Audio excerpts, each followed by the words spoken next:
You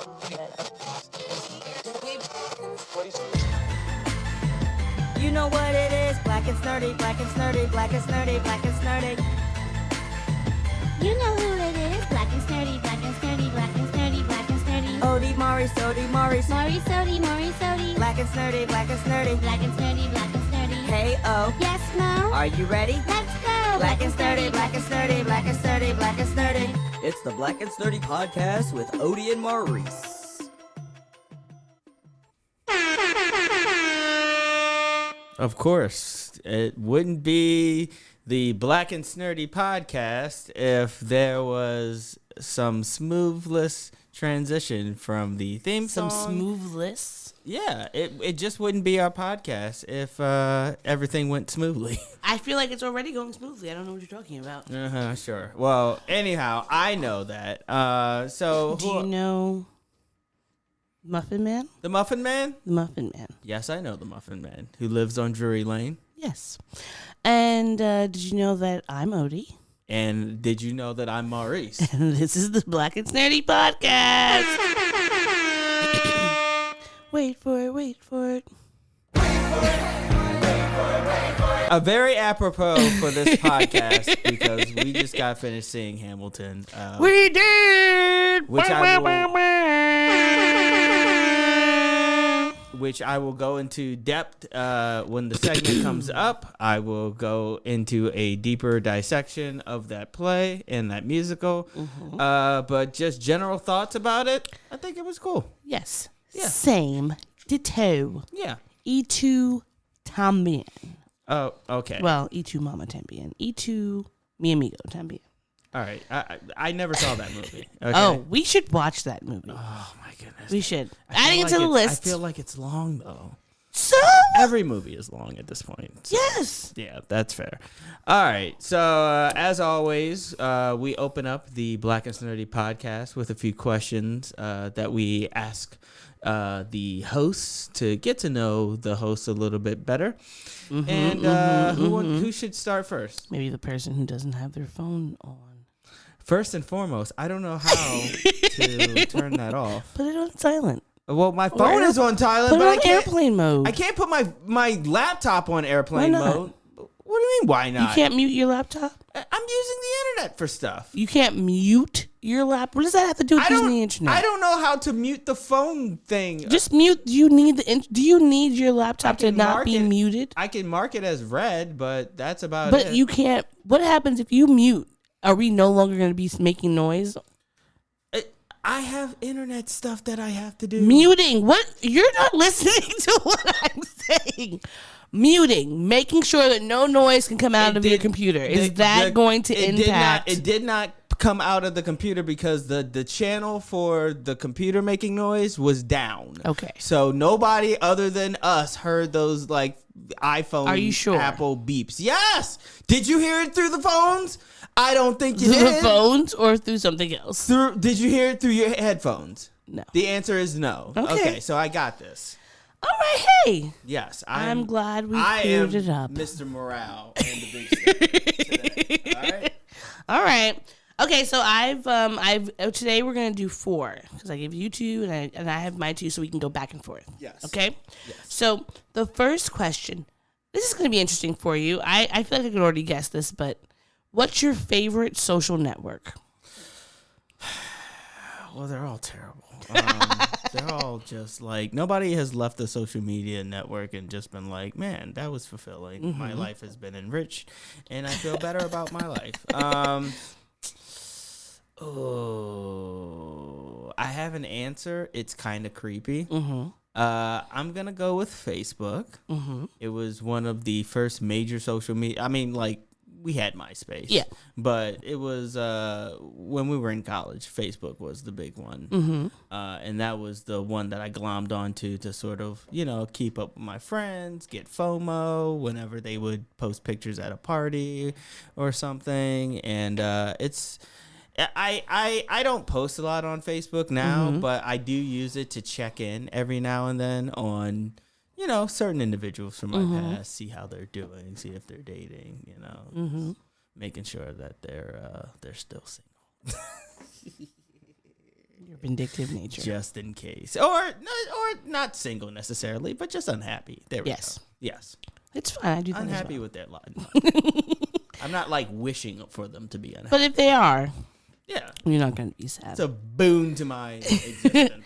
Okay, so Facebook is your answer? Yes, Facebook is my answer. I'm going to say TikTok right now because I thankfully have not came across like alt-right TikTok or anything like that. So most of my timeline is really things that are like cute and fun. Sometimes it'll be like kind of informative things that are like, did you know the history about this? And so that's like fun. You could definitely be on there scrolling for some time without it being obnoxious or just like, because it's like Facebook, you're getting kind of news, but you're mostly getting people in your life like seeing what they're sharing. But there's a lot of conversations that are honestly obnoxious to me that I don't really care about. And then on Twitter, which is like I use the most, there's just, it's dumpster fire. It's a trash bag. And so you're just constantly getting inundated with terrible news. Yes. So it drowns out sometimes the cute, joyful news you're getting. Yeah. Facebook is full of aunties who send those prayers. Yes. All the time. Oh my goodness. Shout out. You know what? Beautiful shout out to my mother. So shout out to her. She sent me a lovely text message in the form of a Facebook link. Of course. It was, and you know what that link said? What? It says, and I quote, "Telling my children I love them isn't a habit. It is my reminder to tell them that they are the best thing that happened to me." Oh. I mean, it's hard to be annoyed when your parents are sending you cute stuff like that. I know, right? And I was not annoyed. You know, I was not annoyed. I told my mom, "I love you too, Mom." Immediately after that. That's good. She did send something after that said sometimes you don't get what you want because you deserve better, and I was a little perplexed. I was like, "Is this a hidden message?" Like, no, she just was sending. They send things. She wants me to be happy, just for they're like, "Oh, I'm thinking of you," and I'm sending it. And I will, like my mom, I will wake up to like, if I didn't check my messages on Facebook for a week, I know that I would probably come back with at least 12 different messages from my mom of her sending me random news things. Despite the fact that text exists. Yes. Yeah. She'll send me random news things, videos of babies or dogs or something like that. Yeah. And then sometimes I'm like, before I click on this, did you research the page? Yeah. Do you know where this information comes from? Because if I click on it and it's another one of those random conspiracy sites, I'm going to be annoyed. Yeah. Boy, boy. I will say Facebook was difficult to use during the Trump era because left and right people from high school were Trump supporters, and I was just like, if you don't get the fuck out of my face, yeah. Like, and even if they're not Trump supporters, I had a crush on you. Now I have to ban you. now I have to block you. Cute. I'm not gonna say their name. Thank you. I'll tell you the name afterwards. It's one of those Degrassi names where it's just like the first name, last name. Like Paige Michael Chuck. I'm like, if you don't get out of here. Okay, we're moving on. Yours is Facebook, mine's TikTok. No one, a side note, no one on that show ever referred to Dylan as Dylan Michael Chuck. He was always just Dylan. But that's Paige's brother, but they refer to Paige as Paige Michael Chuck. Yeah, they really wanted to hone in that. I've been watching a lot of Degrassi. We have. It's been a jaunt. Yeah. Anyhow, you go next. Oof. Boy, this is really telling. What's the best way to lose a few pounds? I'm gonna say exercise bike. Say it one more time. I'm going with exercise bike. I'm gonna say having a good nutrition plan, because honestly, they say about 70% of weight loss is your food. Mm-hmm. Because even if you're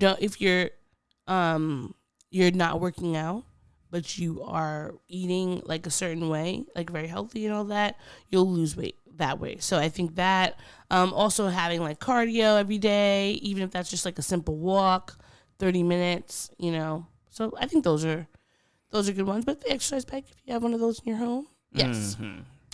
Mm-hmm. Okay. What's the most fun date you've ever been on? The most fun date.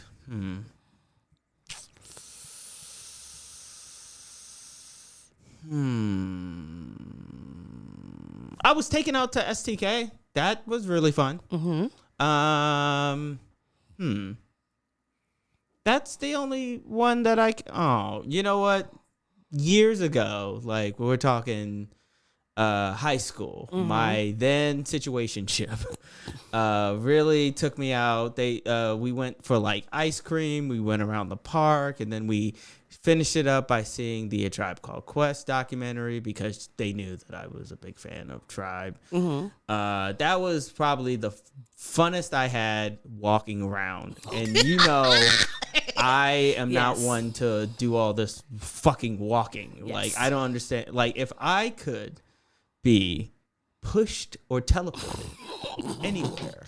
You want to be in Wall-E. Yes. That's your life. Yes. That's your dream life. Yes, I want to have one of those chairs that does everything. that floats, and then I could just sit back and just drink and guzzle and watch TV. It'll procreate for me because they had those fat kids. So it's like, how the hell are they procreating? It's the chairs. The chairs are doing it for them. The chairs are jacking them off. The chairs are inseminating these women. The chairs are making these babies. They're lazily pushing. They're probably pushing the babies out for them, like easing on their stomachs and just going like, ooh. Childbirth is probably really easy when your bones have been gelatinated and shit.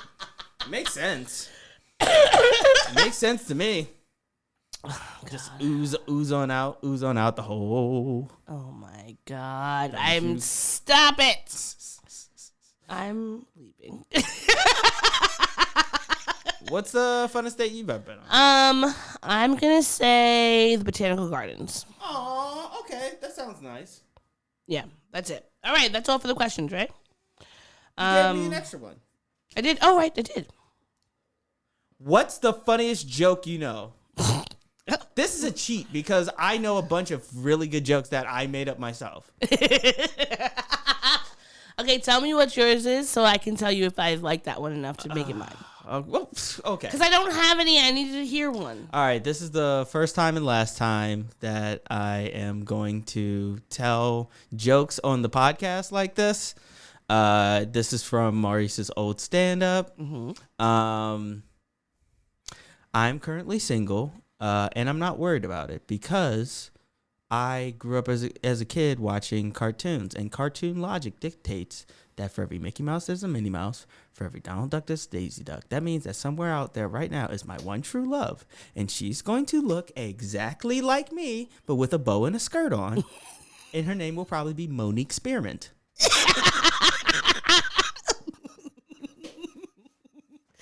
That one was good. Yeah, it's a cute little joke.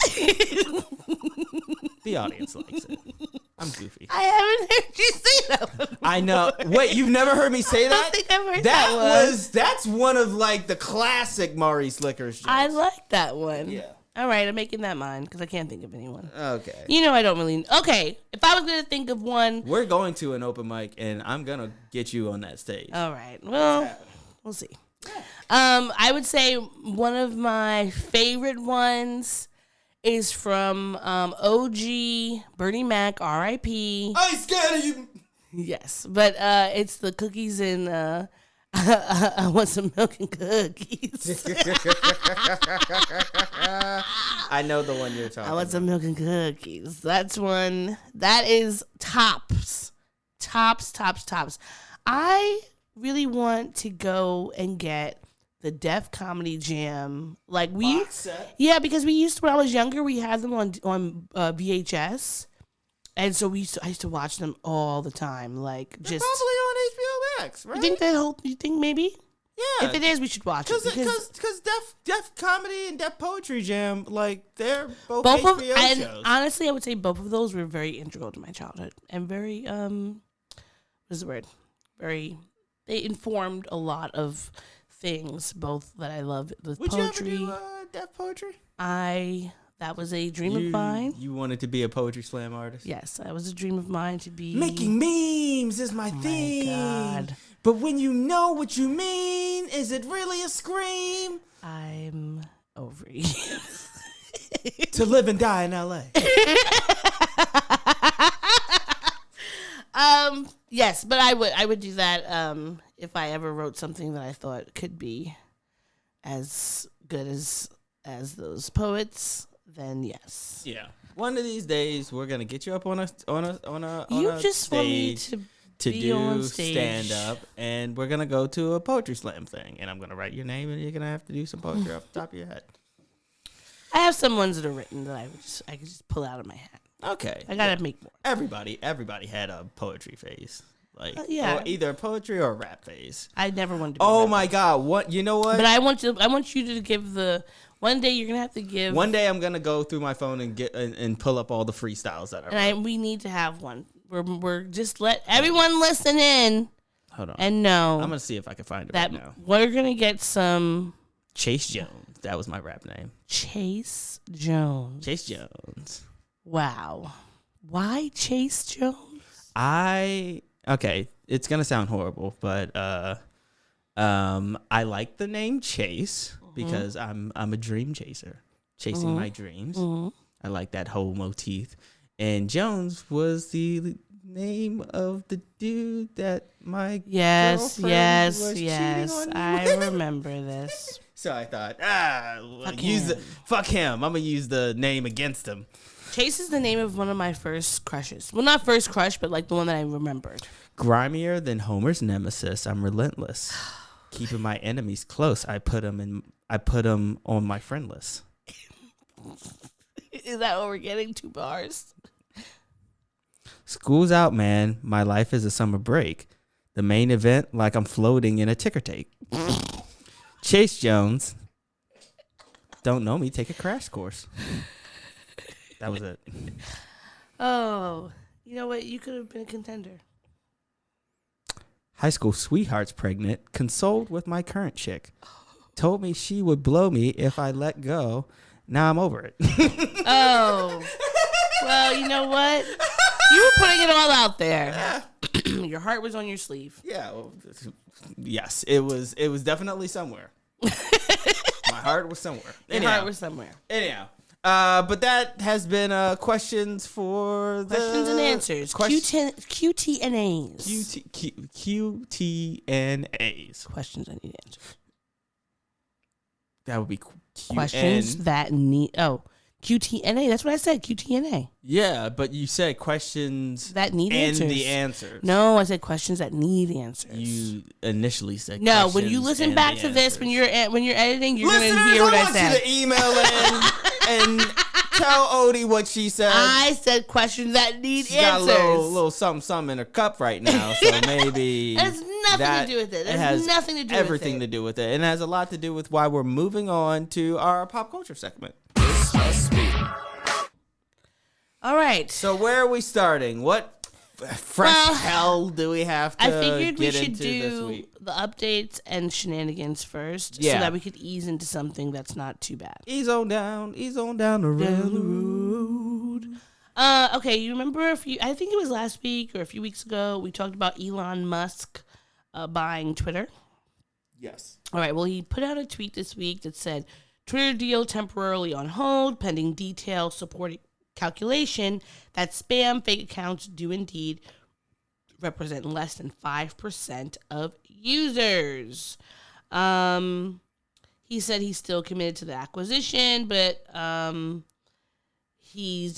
waiting to figure this all out. And he said someone asked him in an interview recently about Donald Trump, and he said that permanent bans should be extremely rare and really reserved for accounts that are bots or scam or spam accounts.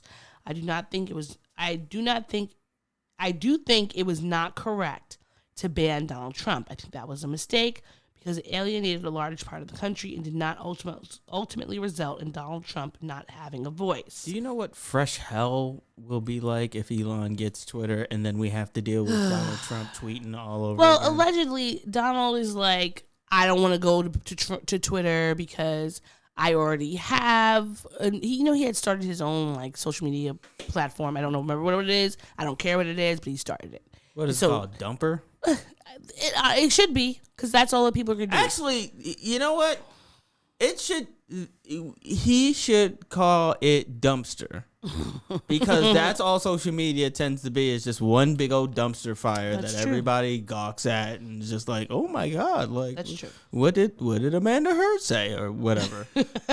Or Amber. I don't know what her name is actually. My apologies. Amber. Is it Amber? Or, no. The Johnny Depp. Oh, Amber Heard. Amber Heard. Yeah. There's a lot of.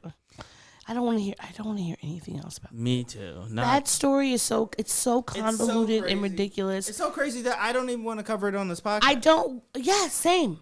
This is the first time this is like the first time we've ever even made an inkling. Because we've stayed away it's from just all too that much. nonsense. It's too much shenanigans. There's too much going shitting on. In the bed. And... There's so much. It's too much to even sift through.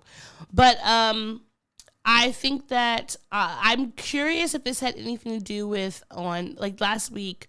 At the end of the week, Tesla was like the stock prices, or not Tesla, Bitcoin. Stock prices went down. Tesla was having weird stock prices. Yeah. So I don't know if it had anything to do with it. There were some people on Twitter who were like, maybe this is kind of like a coup from stock members of like, if the stock price goes low enough, he won't be able to buy Twitter because he won't be able to afford it. So honestly, who knows? But I am very curious as to what it's going to mean if he does buy it, and if, like we talked about before, what that's going to mean for the platform. Because if you're going to let people like Donald Trump back, the gates are wide open, you know? And I think that we already know that Twitter and all social media platforms have had issues with what, like Black people, other POCs, mages who are like, we're being harassed, you're not doing anything, but the white people who are on there spewing this hatred, like, you guys are not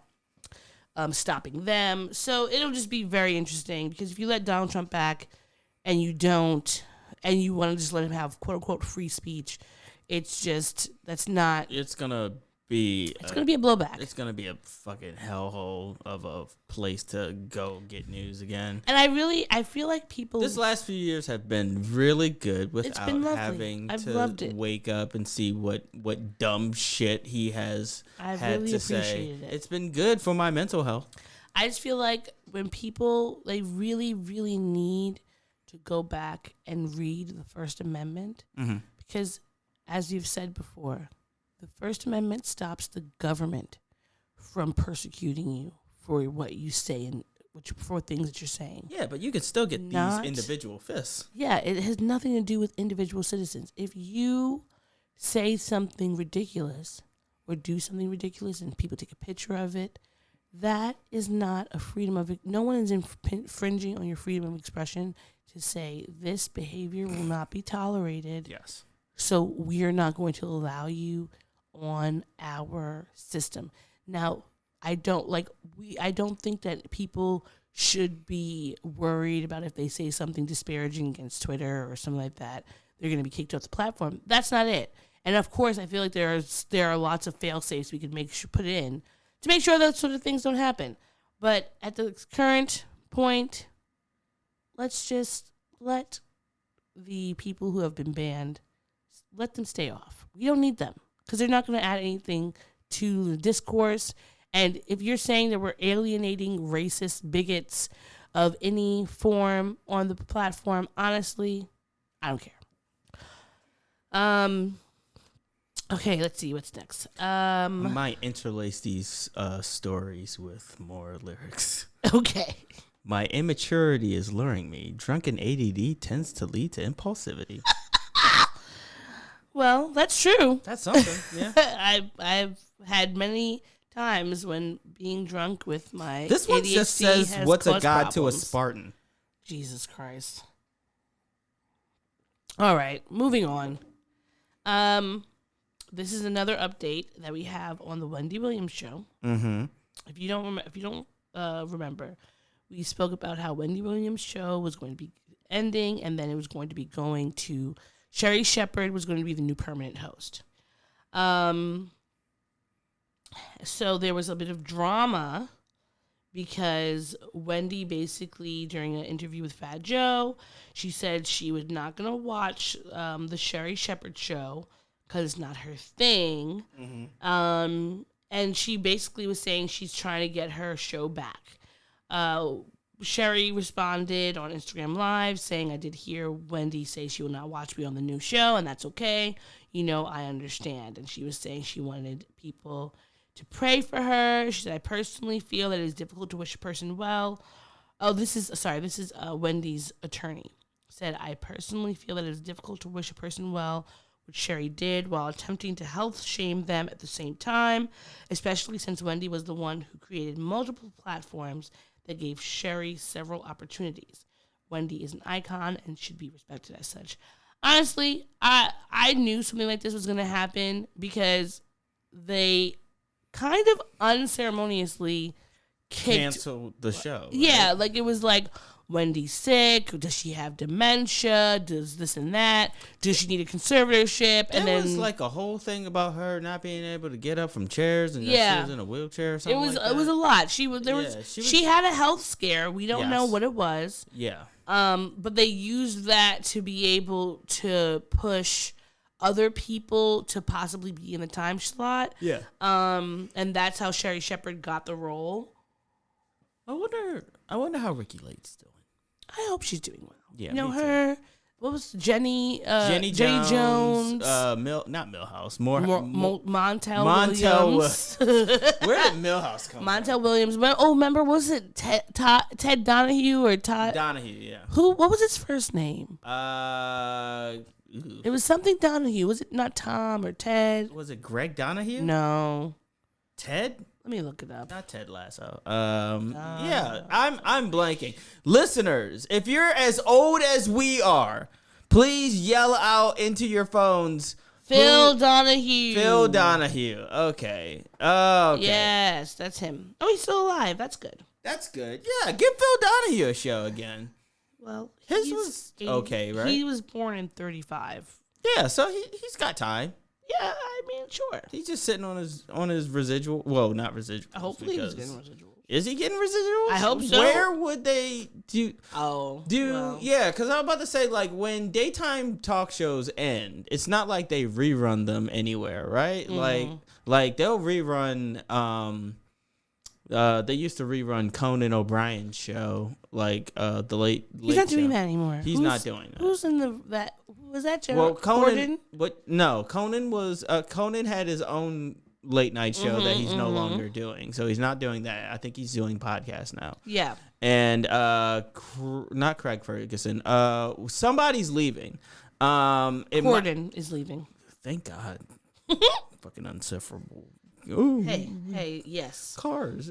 But apparently in Cars? No, like karaoke car bullshit. I did like that, but not him. Yeah. I mean, apparently he's an asshole. Yeah, like everybody in the UK is just like, oh, he's an insufferable Everything I've heard about him is how much of an asshole he is. Allegedly. Sprinkle in those allegedlys. Allegedly. Yeah. Anyway. Well, I hope that Wendy and Sherry can work it out. I was thinking maybe they can do something where they're like co-hosting the show. Do you think that could work? Like a Wendy Sherry? No, those are two strong personalities. Do you think Sherry Shepherd's a strong personality? She is strong enough to not be considered a sidekick anymore. That's true. Because if they both had a show together, Wendy Williams would be the main host, and she would be considered, Shepherd would be considered like a sidekick, and she shouldn't be relegated to that. That's true. She could stand on her own 2 feet. She's done enough. She's put in enough work over the years to warrant her own show, I would say, instead of just. What are these faces? You don't want black women to win? I want black women to win. Let that be known. Shut up. Odie said it. Odie's face said That's not what I said. This delicate fucking flower over I here. am a delicate fucking flower. Yeah, well. you don't want anyone to win. Anyhow. What's next? What else? So we have updates about Britney's. Neither of them are good. Okay. So Brittany Griner We told you she's been in Russia this whole time for 10 months, or she was there for at least, I think, 10 months or something like that. It's been quite some time she's been in Russia. Yeah. She's being detained, and a Russian court said that they're extending her pretrial detention. She's been held since February, and they're extending her pretrial detention for another month. Ugh. Yeah, the officer, Ned Price, the State Department spokesperson, said the officer was able to confirm that Brittany Griner is doing well, as can be expected under what can only be described as exceedingly difficult circumstances. The Russian court is saying, that she had cannabis oil on her. She faces up to 10 years in prison, which they're saying is like, this is no big deal. Like, we should expect that much because she did such an egregious crime.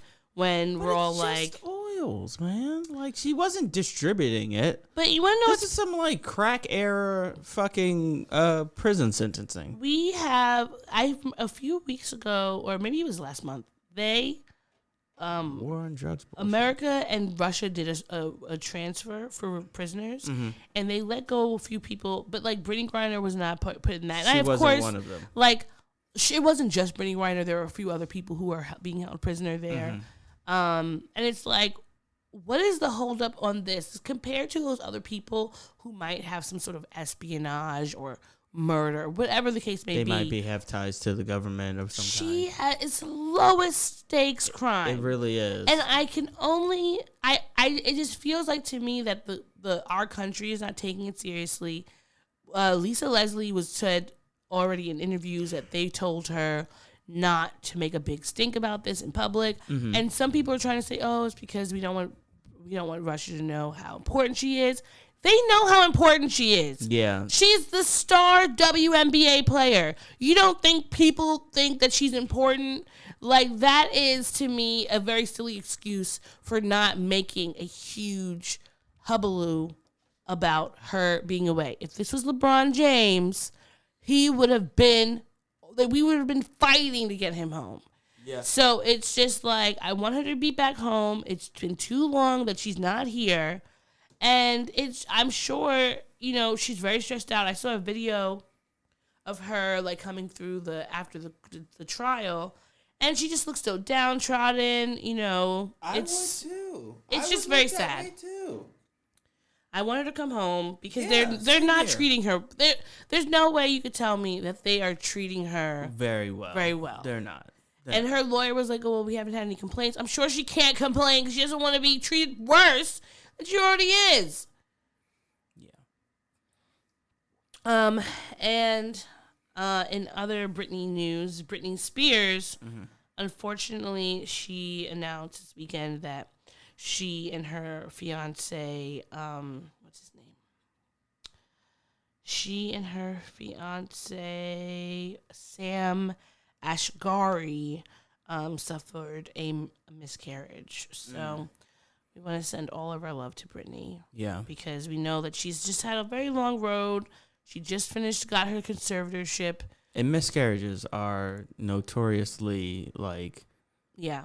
That's a topic that like can really eat at you. Yeah. So like, and I mean, she has 2 children, but it doesn't matter if you were she was so excited about having this baby because during the conservatorship, she said they forced her to have an IUD, and like she couldn't get married, she couldn't have a baby. She's been wanting to do that. I mean, she's only 40, so she still has time that she could still have a baby if she wants to. But I just. Sending lots of love to her and her family because that is sad. Send that love. And it was early in the pregnancy, but no matter how early it is, like that is a devastating blow. But I'm sure she's going through a lot of stress. They're doing like prenup discussions. She's trying to like rebuild her life after being in this conservatorship. So like there's so many stressors that can. Get to you during just regular life. So I'm sure hers is just like even higher, but we're sending her lots of love. And, we hope that if they want to try again, that they are able to have a successful and healthy pregnancy and delivery. Yeah. All right. Do you want to hear some shenanigans? Yes. I absolutely would love to hear some shenanigans at this point. Did you hear about the RICO charges that Young Thug and Gunna and a bunch of other people from YSL are being faced with? I was made aware of this earlier this week. I was made aware that they were arrested. It wasn't until like a little bit later that they revealed the charges, and unfortunately, those charges are racketeering. Yeah, it's racketeering and more. The AP News says that Young Thug co-founded a violent street gang that committed multiple murders, shootings, and carjackings over a decade. That list feels weird. And murder, and carjacking. It's like a Hamilton thing. It's like Angelica, Eliza, and Peggy. Well, the indictment charges the 88-page indictment, which means like that's a lot of information. If you got 88 pages, they got a lot of stuff going for them them. But it charges him, Gunna, and 26 other people with racketeering. Fulton County District Attorney's Office said it does not matter what your notoriety is, what your fame is. If you come to Fulton County, Georgia, and you commit crimes, you're going to become a target and a focus of this District Attorney's Office, and we're going to prosecute you to the fullest extent of the law. History is happening in Fulton County. But they also said the like greatest RICO in the world. They're planning to use some of their lyrics. And I don't know how that's going to work, because you can say, these lyrics sound like you're pointing to something, but a person could easily say, one, I didn't write those lyrics, because people have writers on their team. Or two, like, this is just fantasy. We're writing about this gangster lifestyle. We haven't lived it. We know people who do, and we're just writing about that. So I'm curious to see how that will work. There's somebody that I wanted to ask about this, but unfortunately, like, I can't really get in touch with them in order to make sense of it. Just from a legal standpoint, like, all I know is that, like, most of the time if you're an organization that gets hit with RICO, then that basically means they have all of the evidence. Yeah. They literally there's no even point going into trial, because they know if you exactly have a RICO what charge you've done and what you are involved in, and you're going away. You're going under there's evidence on top of evidence on top of evidence. Like, RICO charges, there's so much that goes into them. It's not like you can just be like, oh, here's a RICO charge. Like, you have to have so much receipts, which means somebody was probably informing on them and their crew. Someone was snitching. That they have video evidence, they have transcripts, they got et cetera, et cetera, et cetera. Like, this is not something quick and easy. But honestly, even though it sounds bad, we know that people, if you hire a good enough lawyer, you can get yourself out. Even with all the evidence in the world, they could get themselves out if they have a really, really great lawyer and a great legal team. Exactly, like, they could do it. I mean, they can afford a really good. Yeah. They have the money. I mean, if you think about, there were so many of the Al Capones who they would be charging with these different RICO charges for years and years and years, and nothing would happen because they just had really good lawyers. So this is what I was thinking and this is gonna sound really stupid, but it's one of those questions that I have that I feel like it shouldn't be considered a stupid question. Okay. When you're put in jail, all of your assets are seized by the government, right? It depends. So if you're in a RICO charge, more than likely your assets are seized. Okay, because I was about to say, like, you can't make money while in jail. You can. It is really, you would have to be someone who was smart enough to move your money around or and put just it keep in. it into like investments and shit. Yeah, because anything that you purchase with possibly RICO money, that means houses, art, all those investments, they can be seized by the government. Oh, for sure. If you know, you know. You have to be really strategic, putting things in other people's names, putting things in places that are so untouchable that even if the police wanted to, they couldn't get it. So you have to be smart about it. You know what sucks? What?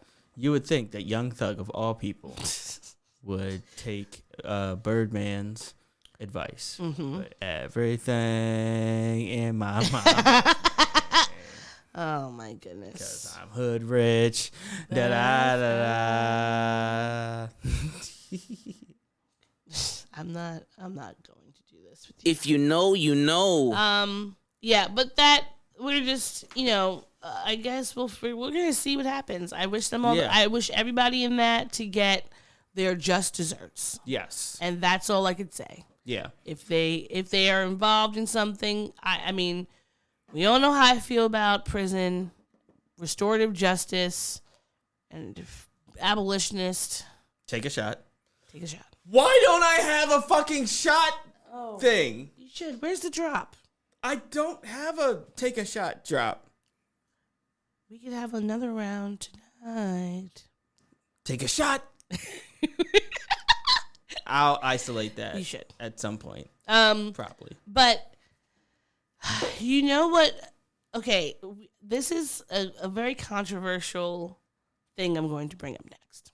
Is it? Do you know who Jesse Williams is? Of course I know. Of course you do. Of course you do. Of course. Not only do I know who Jesse Williams is, I know where you're going with this. Now, this last week, Nom, nom, nom. There was a video that was leaked of Jesse doing his performance in Take Me Out on Broadway. Talking about Freak-a-Leak. And it was a shower scene. So obviously in the shower, you are what? Nude. Mm-hmm. And even though the cameras or phones and everything were allegedly, they are, locked up during the performance, somebody somehow got a camera in, snapped pictures, and sold it to whomever because they were posted online. Now, I have a question for you because I think this is something that we did not really talk about before, but it is an important distinction. Sure. Because as much as I enjoyed watching the video, and I'm not going to tell you that I didn't watch it. Yeah. Because it was on my timeline. I was like, what's going on? And I was like, what's going on? Why is Jesse Williams trending? I looked it up and I saw, you were up late at night. I was asleep. Yeah. I didn't find out until the morning time. because I texted to you and you didn't respond. I'm so sorry that I didn't respond at 2:00 in the morning and I'm just asleep like a normal person. I couldn't help that. I have insomnia. Anyway, I saw it and I was like, wow. Spread your insomnia to me. I mean, sorry. And I mean, some people were trying to spread something that night because they were all thirsty AF for Jesse Williams nudes. And I cannot say that I did not enjoy them because I did. But I will say the next day when I was reading about what happened and they said that the phones had been confiscated, I can't say that I did not feel a bit guilty looking at it and enjoying it. Because I think about it like it's a consent issue. Even though I think it's a little bit different, it feels different than when it's like, you remember when those few years ago when like Scarlett Johansson and what's her name from Hunger Games, like all these different celebrities had their iPhone clouds leaked. Yes. Jennifer Lawrence. Jennifer they had their iPhone cloud leaks and it was like their pictures were being put online. Like that was a clear and obvious like breach of these people's confidentiality, whereas I was like, well, this is a play he's doing, so he is consenting, but he's consenting for some people to see it, for paying customers to see it, yeah. which is not different than if you are I would say like a sex worker, like for OnlyFans, right? People who are having OnlyFans that are getting their videos, people are screen recording them and putting them online. Yeah, they're putting them on, I think that's wrong because it's taking money away from those people. I was about to name the websites. I was like, I don't need to name them. You don't need to name them. Yeah. So I feel like it's kind of like that, where it's like, I'm so mad that this is the music that you decided to put behind this. I definitely, I feel for the cast and for Jesse, even if it's like, you know, everybody's looking at him at even more of a sex symbol, and they're really, they appreciate his anatomy. Mm-hmm. But if you did not agree for random people online to be seeing this, it kind of takes away from the enjoyment of the video. Because once I learned that they had purposely told the patrons that they had to lock their phones up, it gave me kind of like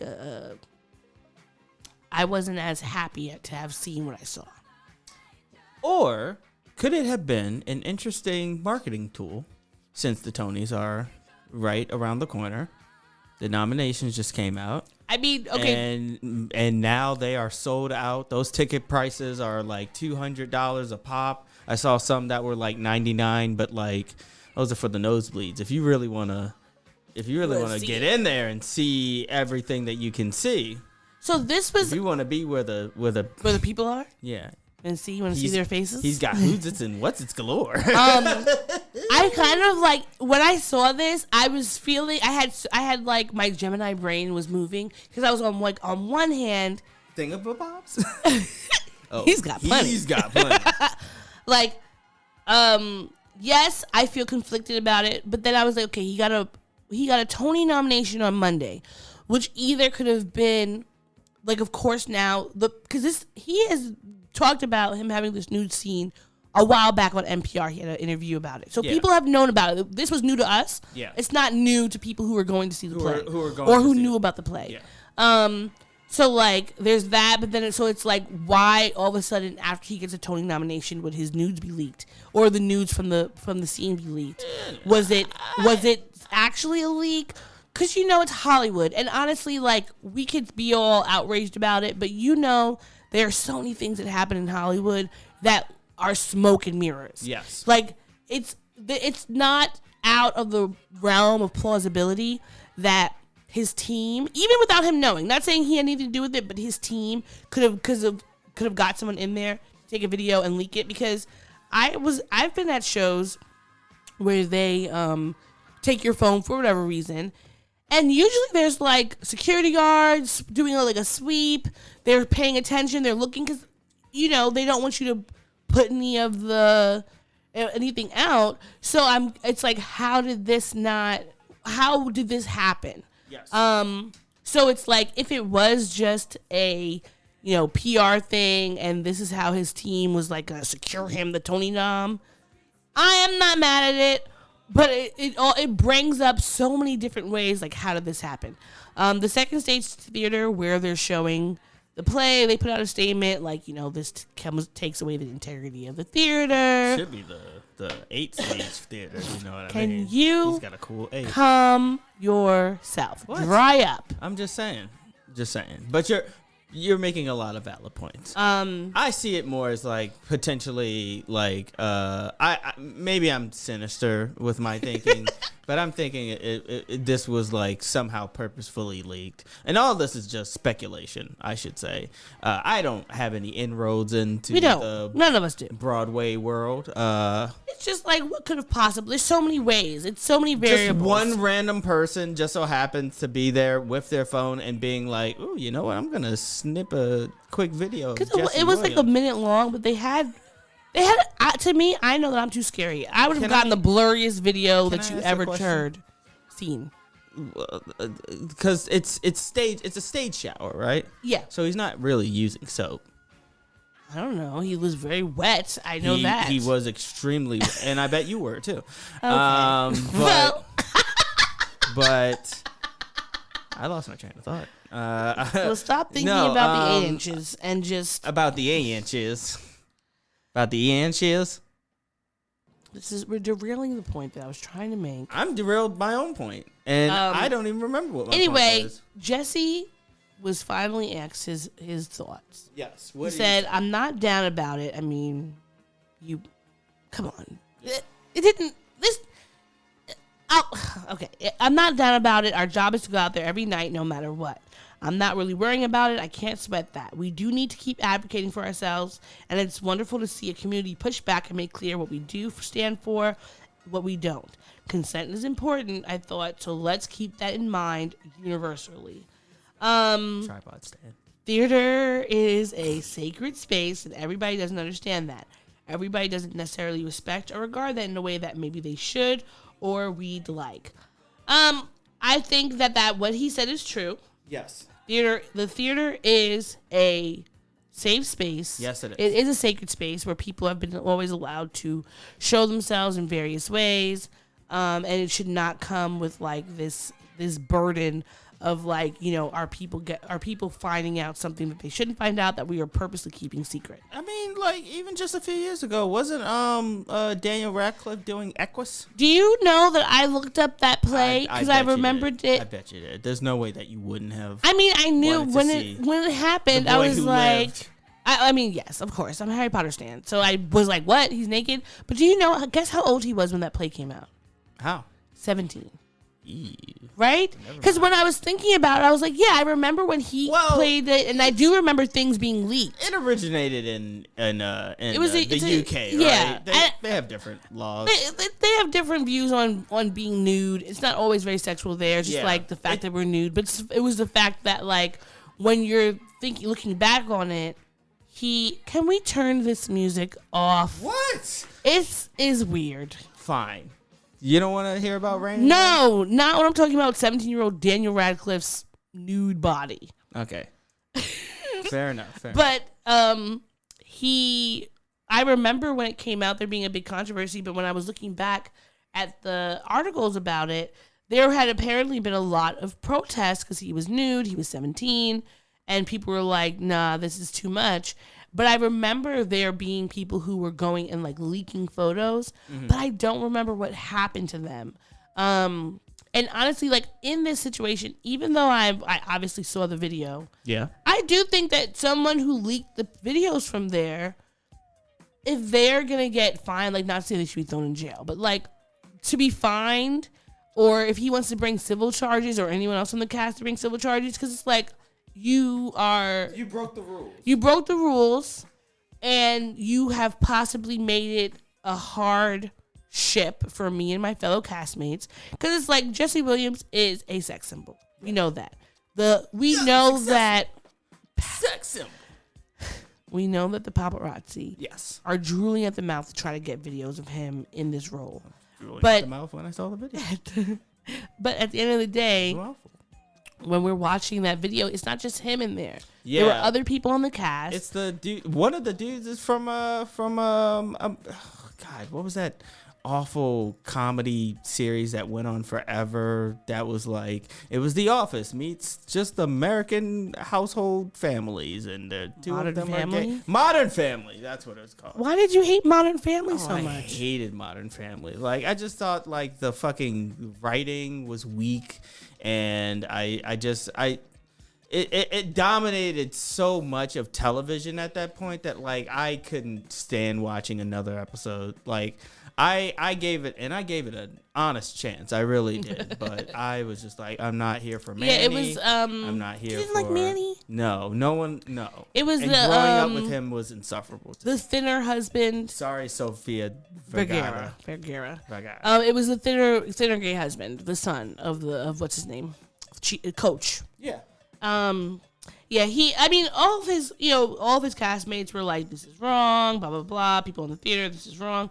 I think that as much as we like it, we have to recognize that these things are wrong. Yes. Looking at celebrity nudes that were not given out on their consent is wrong, even if we participate in them. Like my friend was like, because I had posted up on our socials like people's responses, and they were like, "Oh, I didn't think you would be okay looking at someone's nudes without consent." And I'm like, I'm not saying that that's okay, but But I'm not going to lie and say I didn't look at them. I looked at them, and then I found out what it was, and I was like, oh, yeah, this is wrong. But, I mean, we cannot be liars. Yes. Like, you looked at it, you liked it. Just say, like, I'm gonna, because any other time that I've ever heard about someone's news being leaked, I try to be very mindful of, like, not looking at it and seeing it, because I don't want to perpetuate anybody's, privacy being intruded. But, I think that whoever did this, if they catch the person, they should definitely be fined, because that was not right to do that.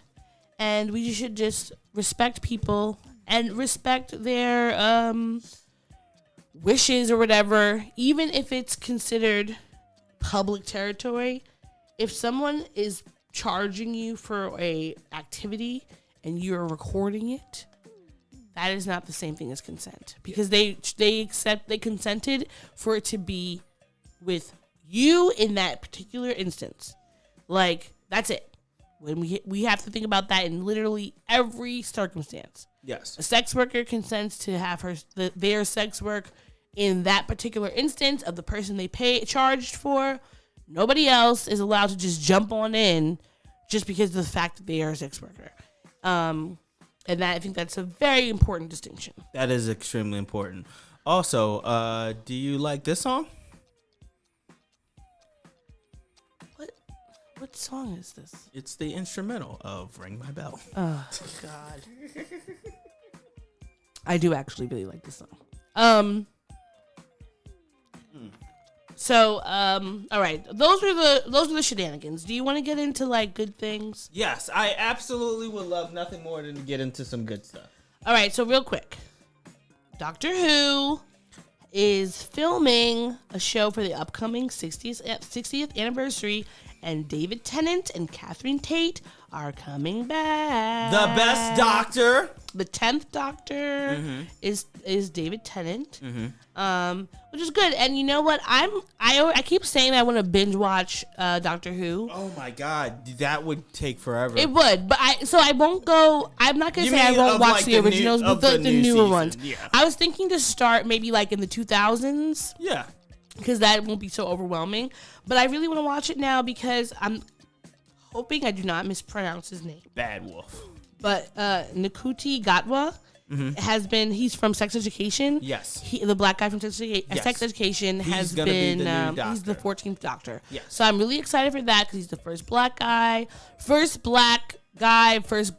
queer person to be in the role.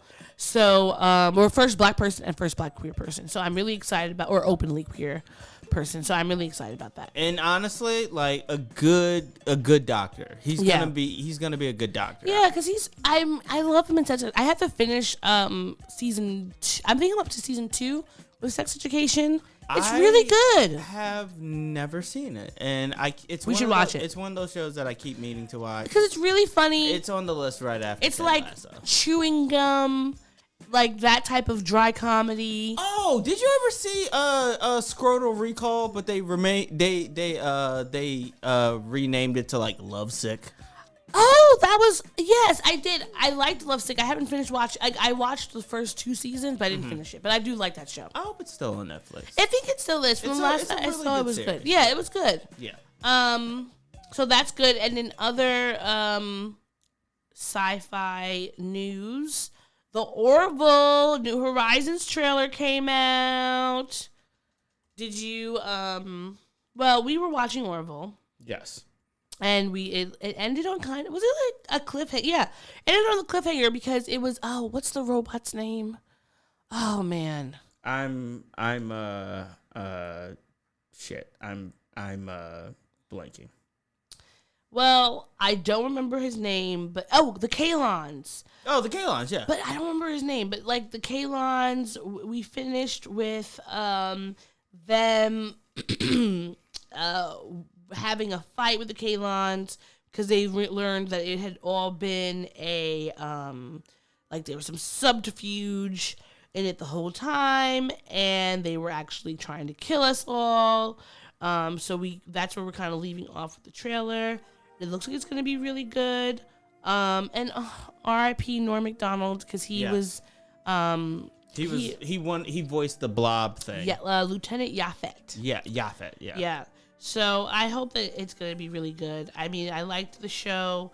I thought it was very original. This one, the trailer made it seem like it might be a little bit more dark than the series is. Which, mind you, the second season was pretty dark. It was, but I like that it was dark, but it still had that comedy angle. Yeah, I imagine it's gonna be a good mixture of like the lighthearted stuff with cause like initially it seemed like the Orville was just gonna be a spoof of Star Trek, but then it got into some really heady issues. Yeah, it did, and I was here for it. Me like too. I appreciated it. Yeah. I still love it.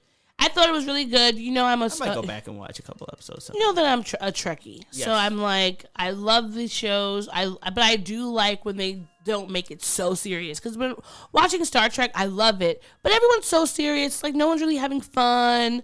It's super like we're just space adventurers, but we don't have a sense of humor. And it's like I don't think that that's how it would be.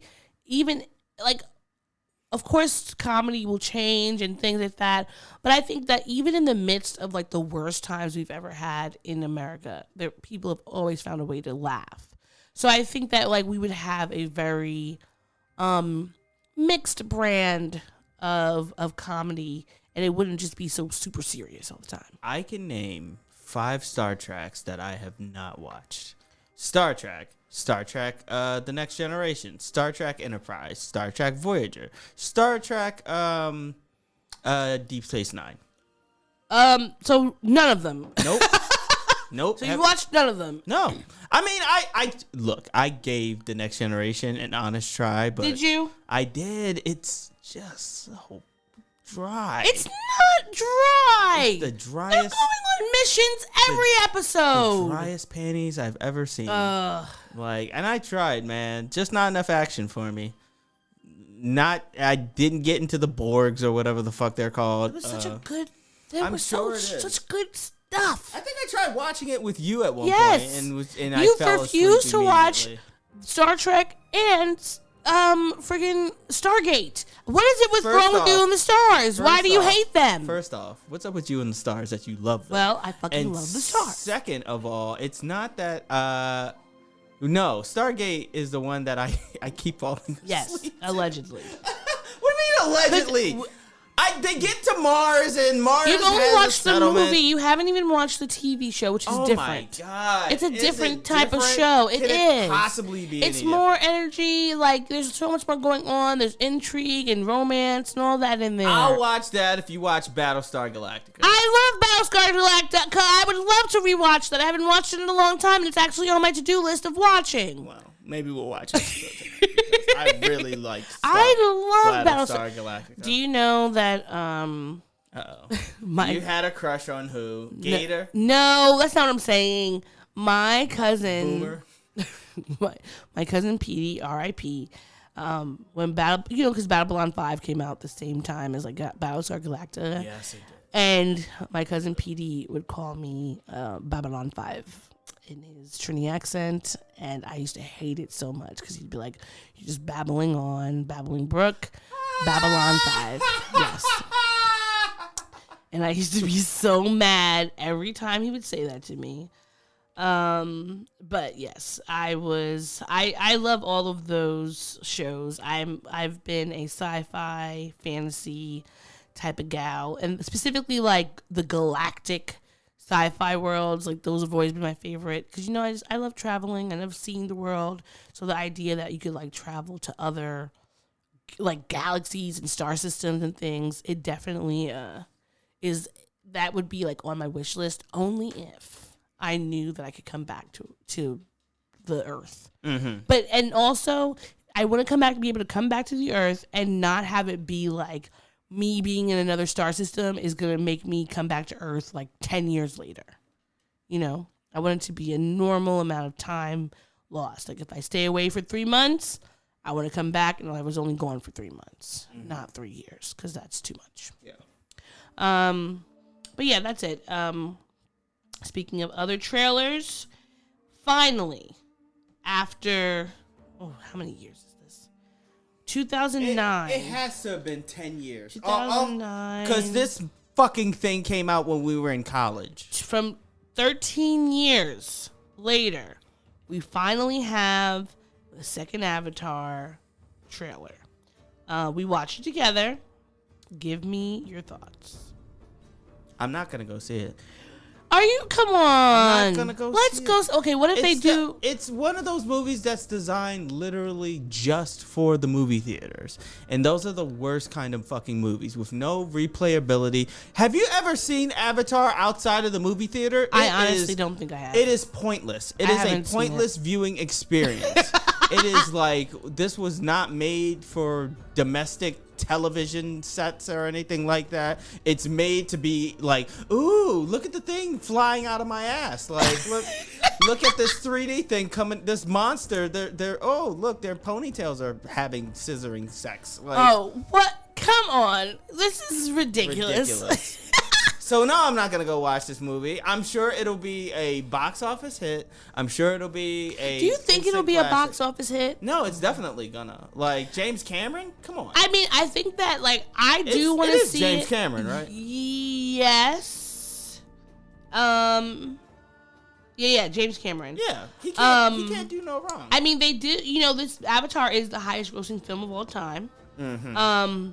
But I'm curious how the cultural kind of commentary he was making in 2009, how they're going to be able to update it to make it credible for now. Because when you watch back, they'll finally rename the fucking unobtainium. Like, do you think they'll finally take that name and actually come up with something clever? No. Instead of just a placeholder in it, like, what are we gonna call this mineral? Like, let's call it unobtainium for now until we come up with something. Yeah, the blip. There's no, imagination. You just have to roll with it. The blip. Well, the movie's gonna come out in December. I think it's December 13th. Mm-hmm. Maybe it's coming out. Or December 16th. I'm curious how they're gonna work this through because. You know how we had a lot of comments when it came out about it being they were talking about indigenous civilizations or indigenous people here in the States and how it's a metaphor for that, but there were a lot of things that people were they felt were problematic. Yeah. That I'm curious if they would have been able to update so that it doesn't seem like that. I don't know. It's called Avatar: The Way of the Water. So we'll be going back to Pandora and seeing all the different things. It looks like they have the main guy, what's his name? Sam Worthington. Mm-hmm. It seems like he and Zoe Saldana have a baby, have a kid in the show or the movie. So we'll see. We'll see. Yeah, we'll see. I don't know. I want to say I do want to see it. Zoe's ass is putting on that makeup again. She loves to be colored. She loves to be a colored woman. She does, even when she shouldn't be. Even when she shouldn't be. But another thing that came out this week is Kendrick Lamar's new album. Yes. It's called Mr. Morale and the Big Steppers. Mm-hmm. It's a double album. Was yes, it 24 songs? No, 18. 18 songs. We listened to it the other day and all the way through. So this was only a one listen. So tell me on a one listen, what did you think? Any critiques? Because I saw some comments on Twitter. People weren't exactly loving him.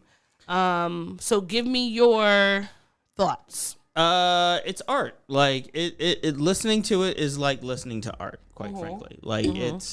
It's listening to art. I mean, yeah. Yeah, every song was created purposefully. Yeah. Right? With some sort of message behind it. Mm-hmm. It really does show that he's been quiet for 5 years for a reason. Mm-hmm. He's been observing the culture, looking at the state of black culture in America, what have you, his place in the culture. You know what? This album screams, I have enough money to afford therapy. Okay. And it's extremely refreshing for a rap artist, to come out of the woodwork and say, yeah, I have therapy and you should too. But to then like put it into music of just like, and this is what therapy has helped me realize. It helped me to go over my thoughts and feelings about my uncle is my aunt is a man now, or that like I grieve differently, or the name one other thing, Sex Maurice. The fatherhood song, the father song. It's all in service to a higher piece of messaging, and that message, to me at least, from one listen, being taking a mirror and looking at our idols and letting it know that like Kendrick is the supreme rapper who he's not barring anybody on these lyrics. He's like basically saying like, I am flawed, like I am a human being, and here's everything that I'm thinking and I'm going through, and you're going through it too. We're going through it together. This is how I'm healing. This is generational fucking trauma that needs to be like unpacked and examined in order to actually heal. So that's all. It's a lot to digest in one listen. I will say this does kind of take a little bit out of it, the fact that Kodak is on here. Yes. I agree everything with what you said about it being art, but a lot of the critiques that I saw were about him having Kodak Black on there, because if you didn't know... And he's not just on one song. He's like... He's on two of them? He's in like an interlude. Oh, I didn't realize that. So I just remember that one song. But Kodak Black had admitted to he has a plea deal for the rape of a girl who was allegedly in high school. I think she was like 17. And he has a plea deal on that. And then so it's like you hear that song that he's on, but I think that it was like the next song after that one, there was a song about I don't know if this is Kendrick saying that he was molested as a child, but it's like a whole song about that afterwards, about sexual abuse, his family not believing him. So that was kind of weird to know that you have this person who is accused of raping someone, raping a young girl on your album, but the next song is about sexual abuse. So it's kind of like, as much as he is a cultural icon, is he actually learning, and is he actually like holding himself and others accountable? Because I feel like one thing, unfortunately, with a lot of black men is they want to hold white people accountable for the way that they behave. But when a black man does something, they're not giving them that same smoke and that same energy. And it's very much like, oh, let them, reclaim their title, and we should give like some sort of restorative justice pathway so that we can still enjoy who they are as artists, et cetera, et cetera. But when people are if someone's harming people in your community that you say that you value, how can you also want to give them these passes just carte blanche when they haven't actually atoned for anything? Because I don't think that putting someone in jail is not giving them accountability. That's just giving them the punishment. Yeah, you're just throwing them away from society, where in reality, like, if you actually want to give someone atonement, it's like, let's figure out what went wrong and move from there. So it's a very I think there's so much duality to be on the album, and I thought it was very good. I definitely want to listen to it again, but those sort of things kind of take me out of it, and it kind of makes it hard to stand as much as I would like to. And it just makes me think about how J. Cole I don't know if you remember when he and I believe it was No Name got into a fight like on Twitter. Yes. And J. Cole admitted to like not doing the reading, that he just was like going off of what he thought. And it was like, we all have our own opinions about things that are going on, but we can't negate the importance of actually reading. Yeah. And saying, like, these are the thoughts and these are the... What a weird flex to openly admit, yeah, I didn't read anything. Yeah, like, because it's like there's so much being written about our current civil rights movement and what things need to be worked on and intersectionality, et cetera, et cetera. If you're not reading those works to build a better understanding and case, et cetera, for what we're doing, why are you making these kind of blanket conversations or statements? So it's I feel like men in hip hop, especially conscious hip hop, need to really do a overhaul, because it's not like in the 90s where you could just say like, oh, I'm conscious. Because we've seen how, unfortunately, some of these conscious male rappers, you know, like Talib Kweli, have then been accused of harassing black women. Yes. Where it's like, okay, you're so conscious, but are you? Because if you're going to be harassing or letting people harass and abuse black women, you don't really care about us as much as you say you do, because black women are the backbone of the black community. And I think that anyone could attest to that, as they are, you know, black femmes, not just black women and femmes are the backbone of our community. And if they're not being protected and respected, what are you doing, and how is your work actually moving forward? Because even with the song that he had, I think it's called Auntie's Diaries, where he's talking about his uncle that transitioned to his aunt, but then I believe his cousin, but then you're dead naming them and kind of going into that kind of turfy territory.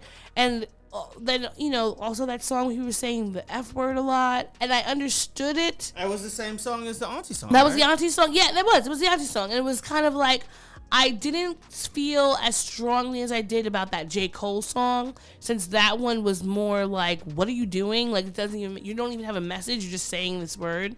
Where I could kind of understand it with the Auntie Diaries song.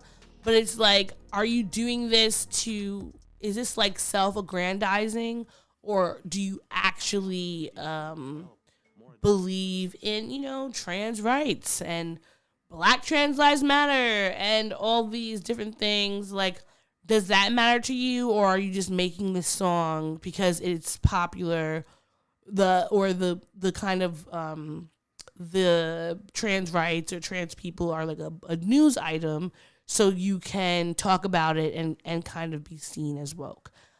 Those are questions that I would like to be answered. But I need to listen to the album a lot more before I can even come to some sort of conclusion about that. I mean, he'll have to give us some more information about the album himself. I haven't seen the interviews he's done about it yet. He's going on tour. He's going on tour, and he notoriously like withdrew from like the public eye. So like he always says on every album, it's like, y'all are on social media, I'm not. Fuck you. Now that's the kind of money I want. I want. I don't have to be on social media to sell whatever my wares are. Money. Yes. But you know, we'll see. We'll see what happens. Yeah. We'll give it another listen, and we'll come back with a more concise, detailed, more detailed, more concise thing. I'm out of drinks. Yes, so we should go on break real quick, and we should get back to it, and we will when we return with more of the Black and Nerdy podcast. BRB. You're listening to the Black and Nerdy podcast. We now return to the Black and Nerdy podcast. And we're back. From outer space. From outer space. Yep. I didn't have a song that I was going to sing, so. You didn't have any song? Fine. I'm trying to figure out one of the Hamilton songs that I know all the lyrics to, but it's been some time. It's been some time since what'd you say? Alexander Hamilton? How does a bastard orphan Son of a whore and a Scotsman up in the middle of a forgotten spot in the Caribbean. Wait, time out. Can I tell you that used to be my my thing to get people on Tinder? No, I did not know that. Yeah. Does not surprise me one little bit, but I did not know that. I would be like, hey, I have a quick question for you. I'd be like, hello, thanks for matching with me. Can I ask you a quick question? How does a bastard orphan, son of a whore, and a Scotsman dropped in the middle of a forgotten spot in the Caribbean by providence, impoverished, and squalor grew up to be a hero and a scholar? And if they... Founding father. Yes. No, the $10 the $10 founding father without founding a father father got a without a lot father, farther by working a lot harder, by being a lot smarter, smarter, by being a self-starter at 14. They place him in charge of a trading charter. And every day while slaves were being slaughtered and carted away across the waves, he struggled to keep his guard up. Inside, he was longing for something to be a part of. The brother was ready to beg, steal, borrow, or barter. Then a hurricane came and devastation reigned. Our man saw his future dripping down the drain. Put a pencil to his temple, connected it to his brain, and he wrote his first refrain, a testament to his pain. Well, got around. They said this shit is the same, man. Took up a collection that's addicted to the mainland. Get your education, don't forget from whence you came, and the world's gonna know your name. What's your name, man? Alexander Hamilton. My name is Alexander Hamilton. And there's a million things I haven't done. Just you wait, just you wait. When he was dead, his father split full of it, dead, written 2 years later. See Alexander's mother bedridden, half dead, sitting in their room sick at the synthetic. And Alex got better, but his mother went quick. Moving with a cousin, the cousin committed suicide. Left him with nothing but ruined pride. Something new inside, a voice say, Alice, you gotta fit for yourself. And started reading and reading every treatise on the shelf. There would have been nothing left to do with someone less to sue. He would have been dead or destitute without accepted restitution. Started working, clucking for his late mother's landlord, trading sugar cane and rum. He had it for it, scamming for every book he could get his hands on. Planning for the future. See him now as he stands on the bow of a ship, headed to a new land. In New York, you can be a new man. In New York, you can be a new man. In New York, you can be a new man. In New York, you can be a new man. In New York, just you wait. Alexander Hamilton. We are waiting in the wings for you. Waiting in the wings for you. Never back down. You never gonna take your time. Oh, Alexander Hamilton. Alexander Hamilton. We are waiting the scenes for you. Will they know what you overcame? Will they know you rewrote the game? The world won't ever be the same. The ship is in the harbor now, see if you can spot him. Another immigrant coming up from the bottom. His enemies destroyed his rep, America forgot him. We fought for him. Me, I died for him. Me, I trusted him. Me, I loved him. And me, I'm the damn fool that shot him. There's a million things I haven't done. Just you wait. What's your name, man? Alexander Hamilton. Boom. Okay. Honestly, they need to pay us. Yes. Because if there's a Hamilton podcast out there, I personally feel like we would be the best ones to do it. Because we absolutely would have so much insights. Speaking of insight, if you were to play a role in the Hamilton musical, what role would you want to play? Can I give you my top 3? Sure. My top 1, King George. Because King George, as much as it's like it's the smallest role, but so sassy, and the shoulder shimmy, it's beautiful. Okay, so King George, just because I love the sassy pants. Mm-hmm. And then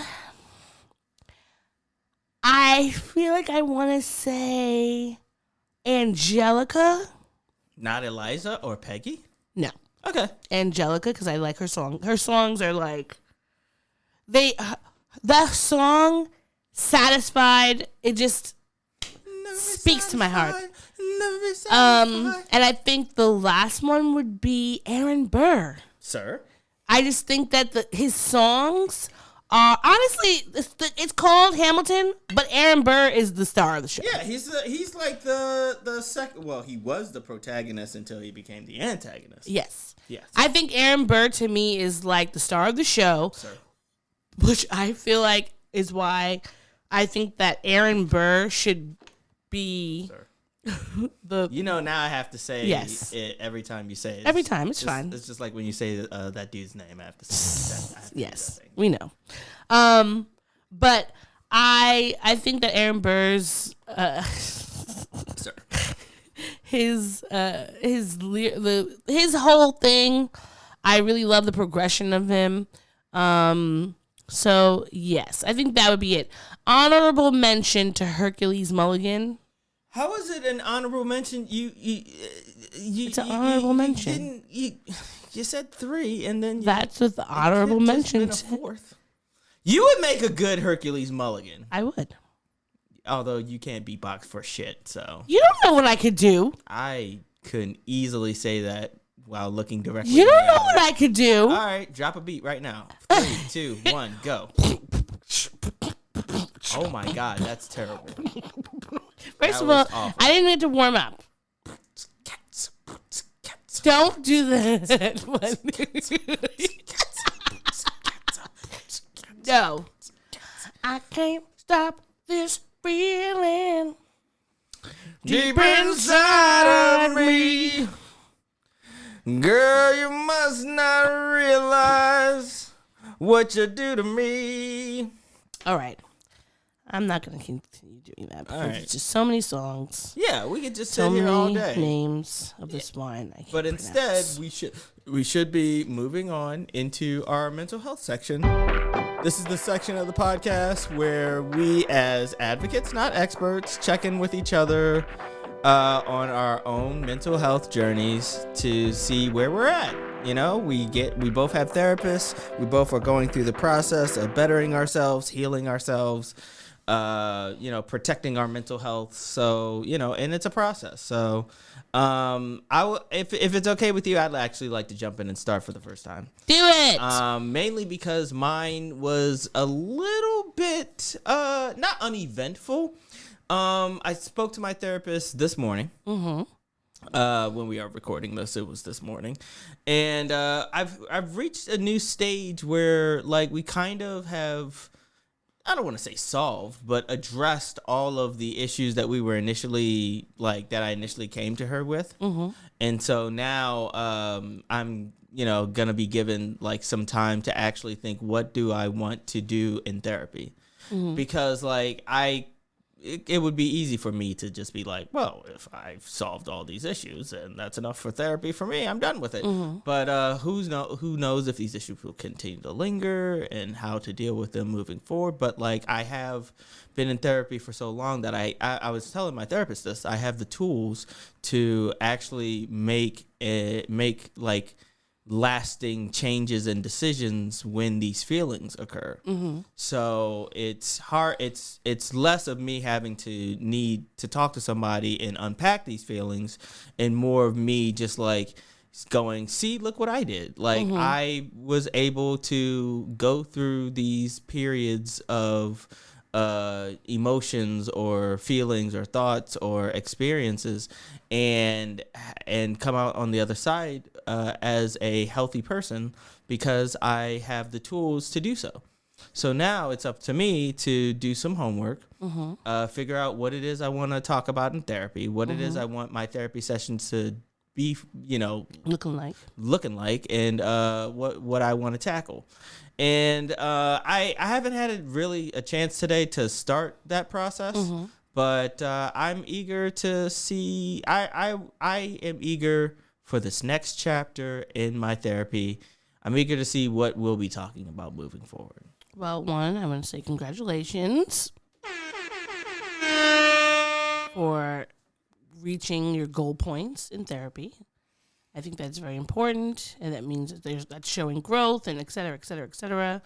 And so I'm very proud of you because you've been really diligently working on yourself And I think that means a lot. And I can see you're growing even from the outside. So I'm glad that you're in therapy. You're able to see that as well. I thank you. So this is good. And I think that, my therapist we generally will check in and be like, these are the list of things you want to work on. These are the things we've talked about and tackled. What do you want to do next? So I think that's important, just to be like, yeah, what do I want to do next? And what do I want to figure out if there is anything? And, if you're already at two times a month, maybe you could go down to one time, and just like have even, fewer check-ins. Because I think like when I think about the day of like, quote unquote, finishing therapy, I don't know if I ever want to like not have a check-in.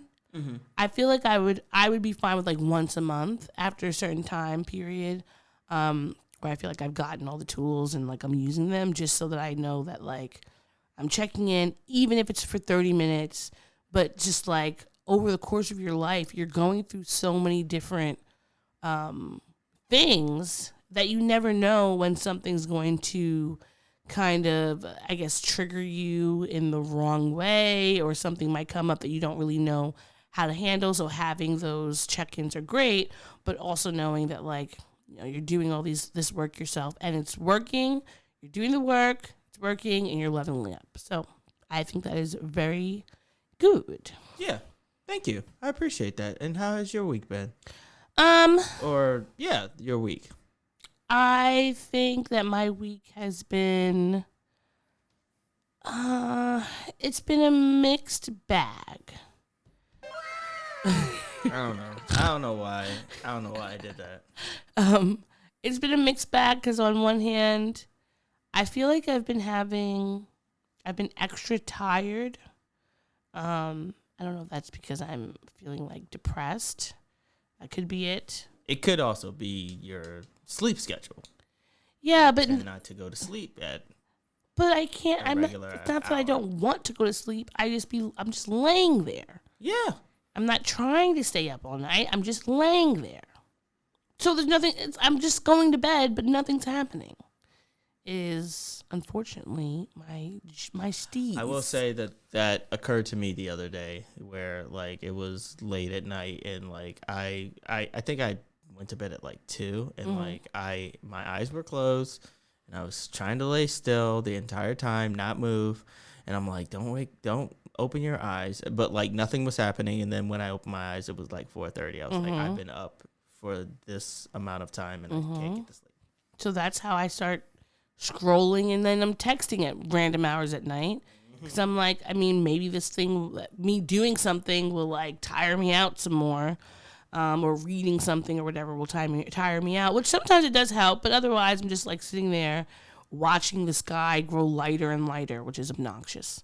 But in therapy, like I told you, I reduced my sessions, so I'm doing every other week now with my therapist, which is good, but also, so it's just like it's an adjustment.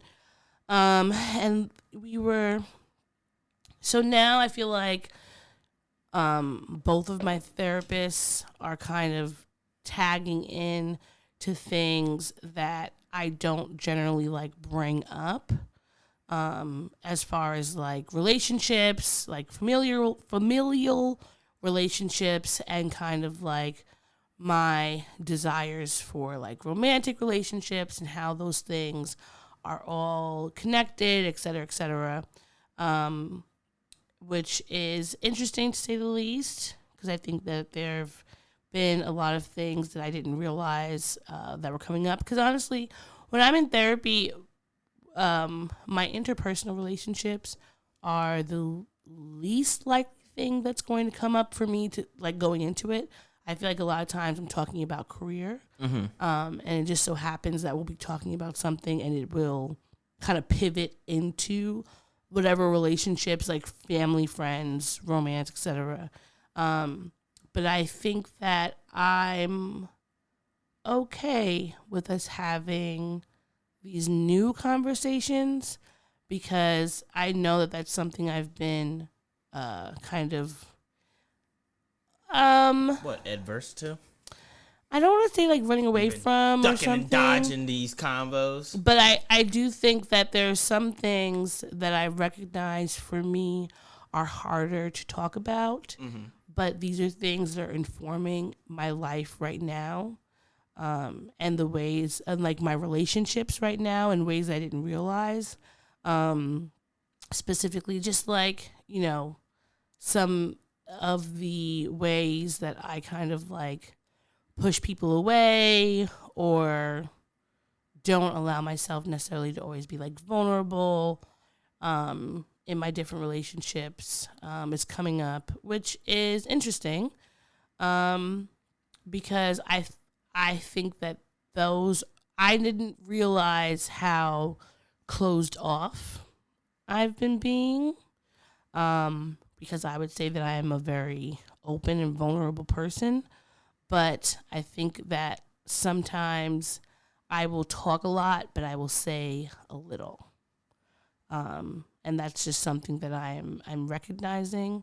I'm a very, very private person. I honestly don't ever want anyone knowing anything that's going on with me or going on in my life a lot because I don't want to have to deal with people saying commentary about what's going on in my life in ways that I will dislike. Mm-hmm.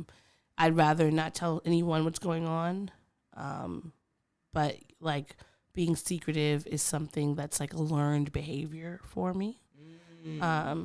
That I'm just kind of tapping into recently. That was like a new thing that came up this week in therapy of just like and I think that like I'm a secretive person, but I feel like that's more nurture versus nature. Mm-hmm. Like I feel like I am a private person. By nature, you're private. By nurture, you hold, like, you've been taught, whether it be directly or indirectly, growing up to like keep things close to the vest, whether Mm-hmm. it be like secrets or feelings. Mm-hmm. I would say feelings for sure.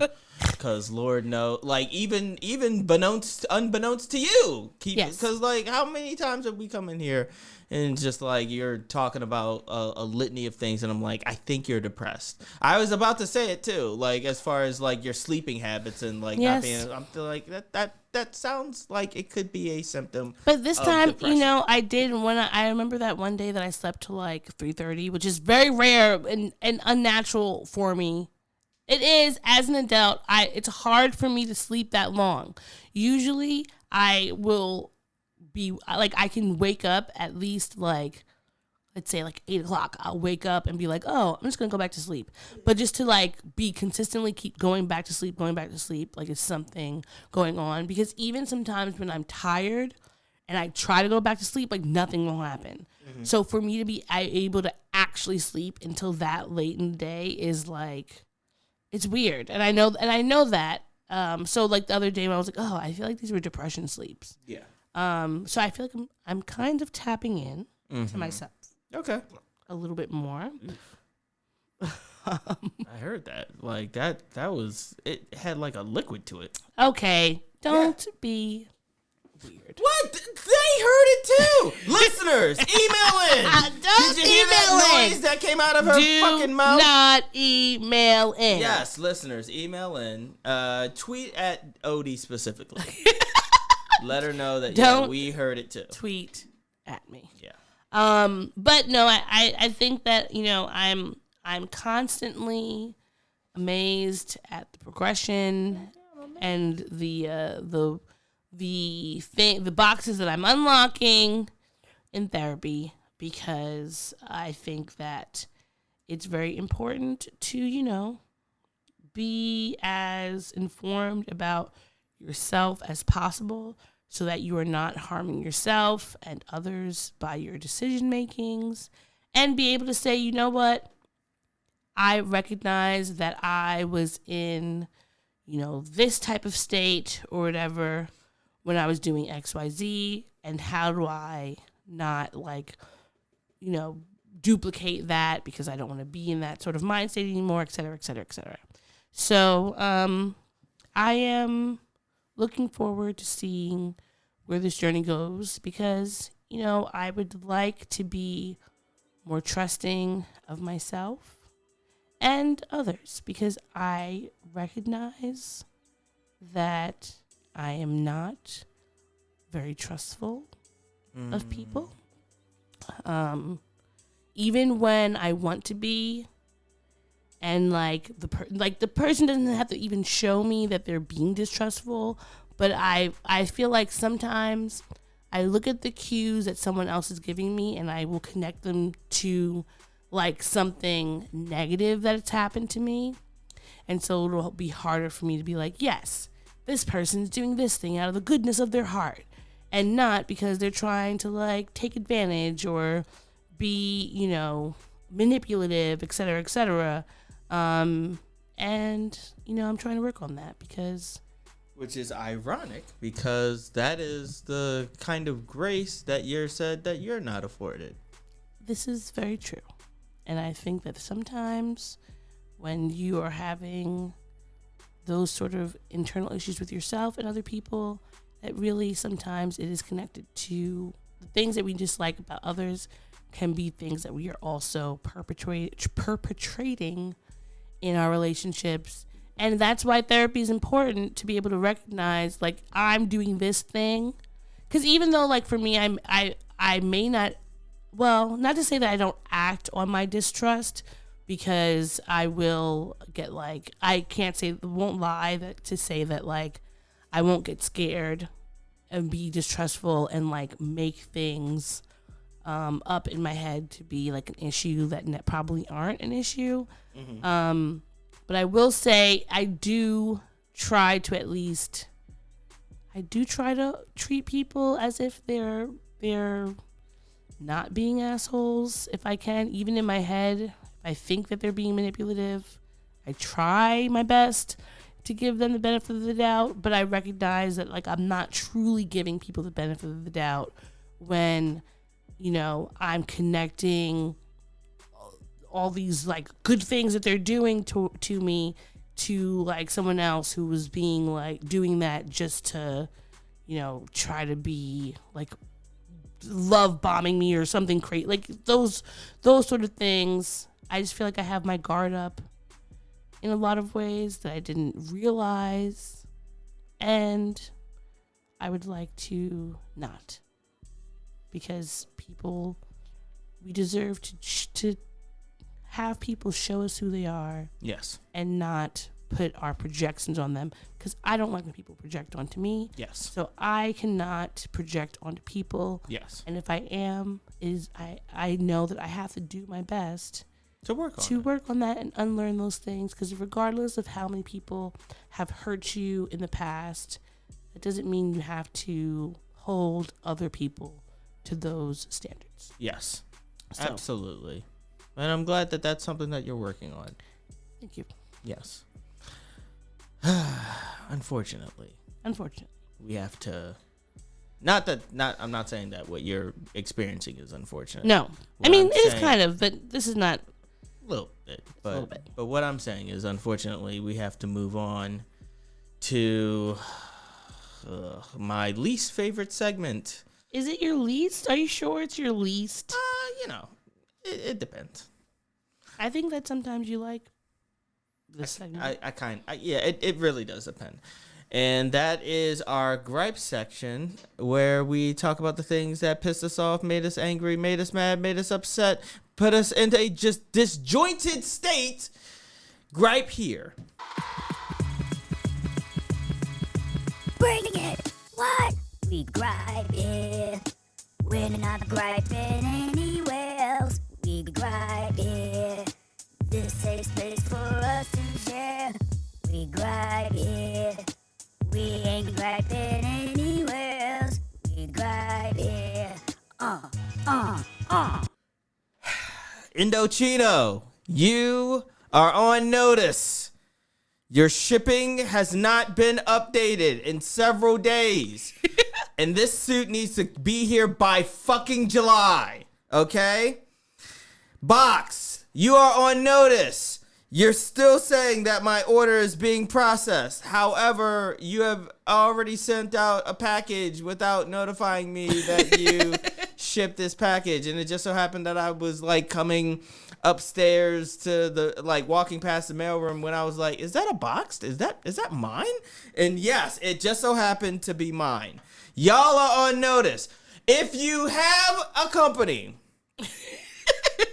where you ship shit out, send the tracking number and make sure that tracking number works, because I'm sick of these surprises.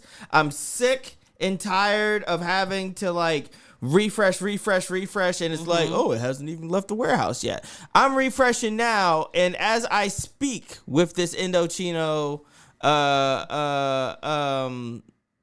order, what is it saying? It's saying, drum rolls please.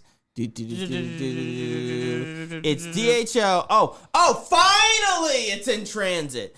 For like 4 days it was at picked up, and now it's in transit. Thank goodness. Very okay. weird how that happens. It is weird. It's almost as if they knew that I had a podcast and I was gonna come over there and blast the fucking radiator for that shit. Boxed.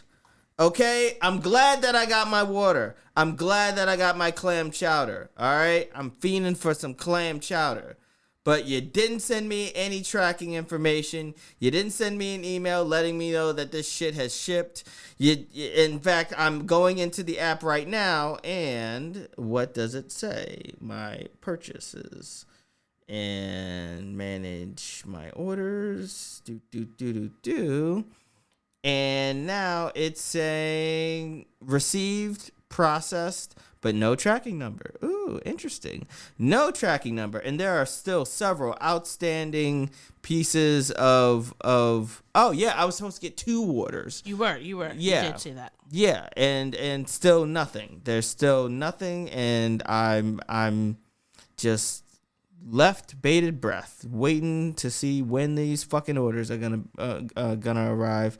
I have deodorant. I have like shave gel. Your and milk. Well, that's a express thing that's getting delivered on Tuesday. You just want the milk because of the fucking coffee. Yes, I don't like to drink black coffee. You hear that? You hear that, ladies and gentlemen? She does not like coffee like she likes her men. AKA, she wants a white king. Shut up, okay? If anything, I want a Jesse Williams coffee. Mm-hmm. Okay? Mix half and half.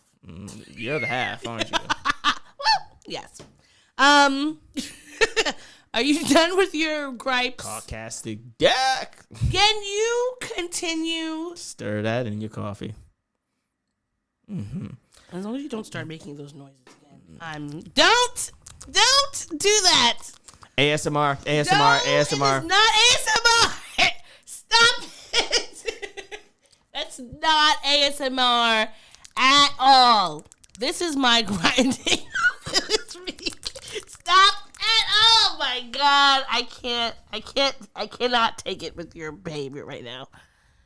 Are you done? Yes, I am done all of my grinds. Okay. My first grinding is that if you have, if you are a business and somebody does work for you and you're supposed to pay them at a certain point, be on time on your payments. Be on time on your payments. Yes. There's no reason that today, the 15th of the month, that I am still hunting around for payments. It sounded like you said you're cunting around. Well, but yes, that too. Because people have things to do, they have bills to pay, they have things to like take care of. Excuse me, and this shouldn't be one of the things that I'm thinking about. Yes. So pay me, bitch. Better have my money. All right, That's it. That's number one. Do you think when Winnie the Pooh knocks on Rabbit's door, she's like, "Bitch, better have my honey"? Yes. Yes. Okay, there we go. A long way for very little response. I think, well, this one is going to be a bit somber. And just so you know, so you don't start doing weird things before I mention it. Okay? Press it. Press whatever you're going to press. Do it. Come on. All right. Thank you. Are you done? Because I know that once I start saying these things, you're going to feel really bad if you start acting up. Yes. I've gotten it all out of my system. Okay. Thank you. All right. So this past Saturday, this man, Peyton S. Gendron, I don't know if I'm saying it right, went to Top Supermarket in East Buffalo, a predominantly black area of Buffalo, and shot 13 people. 10 of them died. Almost all of the victims were black. He actually one was live streaming it on Twitch. Ew. He wrote this very racist manifesto about... Was he a white man? Yes. Okay. I mean, yes. You never know I mean, you never know. You never know. After Sunset Park. You never know. You never know. He had this whole manifesto talking about how, white people were going to be genocided. They're going to be disappearing. A lot of that ridiculous white supremacist bullshit. And he actually wrote like nigger on the barrel of the gun. It was a semi-automatic, I believe. But he wrote that on the tip of it. And if that wasn't enough, there have been GOP who are trying to say that this was not like a real thing. He's a lone gunman. A lone gunman, yes. This guy, Nick Fuentes, who's a white supremacist, who leads the Groper movement and organizes the annual America First Political Action Conference. On his Telegram, he said that it was a false flag attack. Arizona State Senator Wendy Rogers, who's also a member of the Oath Keepers, said that Fed Boy Summer has started in Buffalo. Speaking of Pizzagate, Mike Cervanovich tweeted that diversity is code for white genocide. Wow. And it just, I feel really angry about this situation. Not only that people lost their lives, but he doesn't live in Buffalo. He's from 3 hours away. He drove 3 hours to come to this grocery store and shoot up the place. One of the people that died was Mother Pearl Young. She was 77 years old. She had ran a food pantry in Central Park for 25 years. And she was just, shopping for groceries. The security guard who was securing the store. He tried to shoot him after he had the gun and was going off, and he did manage to get a bullet to shoot him, but he had like armored like Kevlar or whatever. He had something armored on so the bullet didn't phase him. And the security guard ended up dying. And it's like, we are living in this time where these shootings, this is not the only shooting that has happened this weekend. Since this happened, there were at least like 2 or 3 that I had seen in various parts of the country. Yeah. And it's like, we are dealing with these shootings constantly, but knowing that like this young white kid who had such a hate for black people and was being taught all of this foolishness about, this white genocide, et cetera, et cetera. But meanwhile, you're being a domestic terrorist, and there are still people in our government who are just like, no big deal. It's not that, it didn't happen. And it's just really frustrating because it feels like we can never catch a break. Mm-hmm. There's been so many racially motivated crimes. With this shooting, there was a shooting in Houston. where the guy shot up mostly like Asian hair salons. The previous what was it in, I forgot, it was in upstate where the guy went to the massage parlors and was shooting, or Atlanta. That was it was Atlanta where they were shooting upstate. the Asian, that was down south. Yeah. Asian owned and operated massage parlors, the anti-Semitic shootings that have happened, and it's like it feels like our world is just regressing. And I feel like white people are so angry at the fact that Black people and others in the global majority are gaining power in ways that we weren't really afforded before and allowed to speak our mind and speak up about things, that they're trying to scare us away from like being able to live our lives. If you can't just go to the fucking grocery store without worrying that your grandma is going to be murdered, then what kind of quality of life is that? Because like I can think of like our whole entire life we have been shown that there's no safety here. I mean, we were 7 or 8 when Columbine happened. Yep. And I mean, before that was the Jimmy McVeigh that was in the Oklahoma City bombing. And yet you still have so many of these people in a government who are talking about, you know, banning critical race theory. You can't talk about, you know, different gender identities in school, et cetera, et cetera.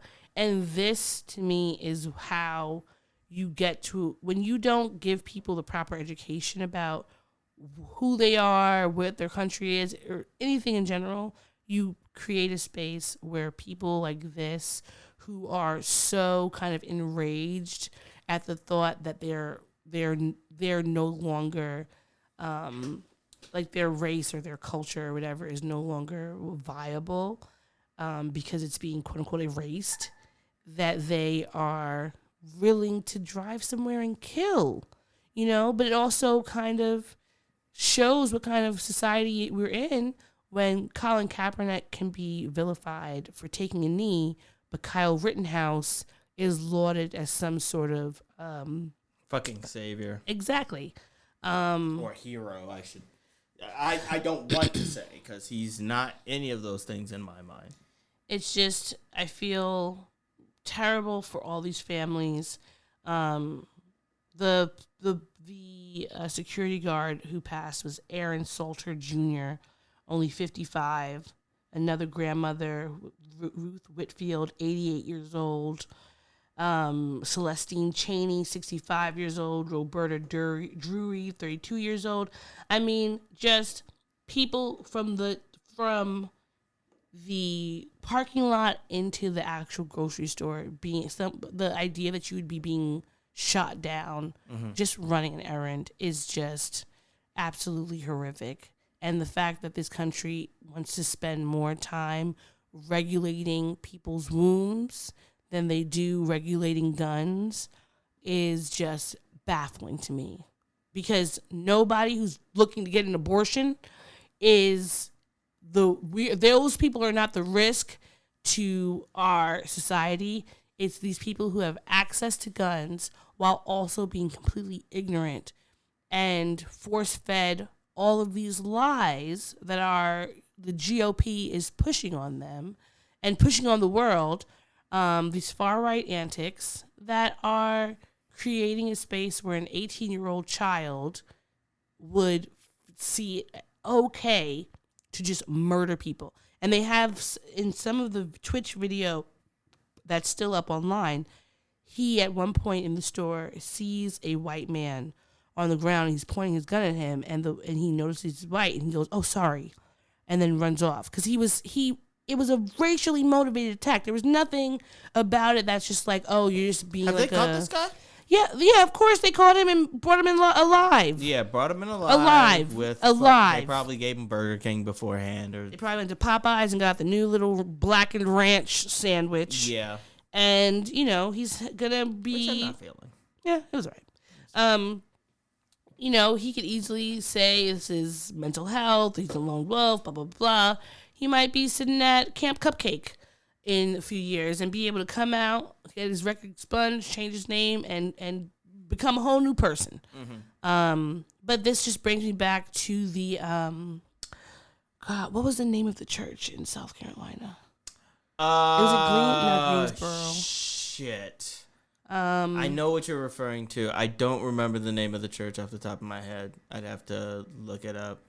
I don't remember. Where that little boy fucking shot up the He place? wasn't a little boy. He was a grown man. No, he was a fucking man who made that decision. I don't care what.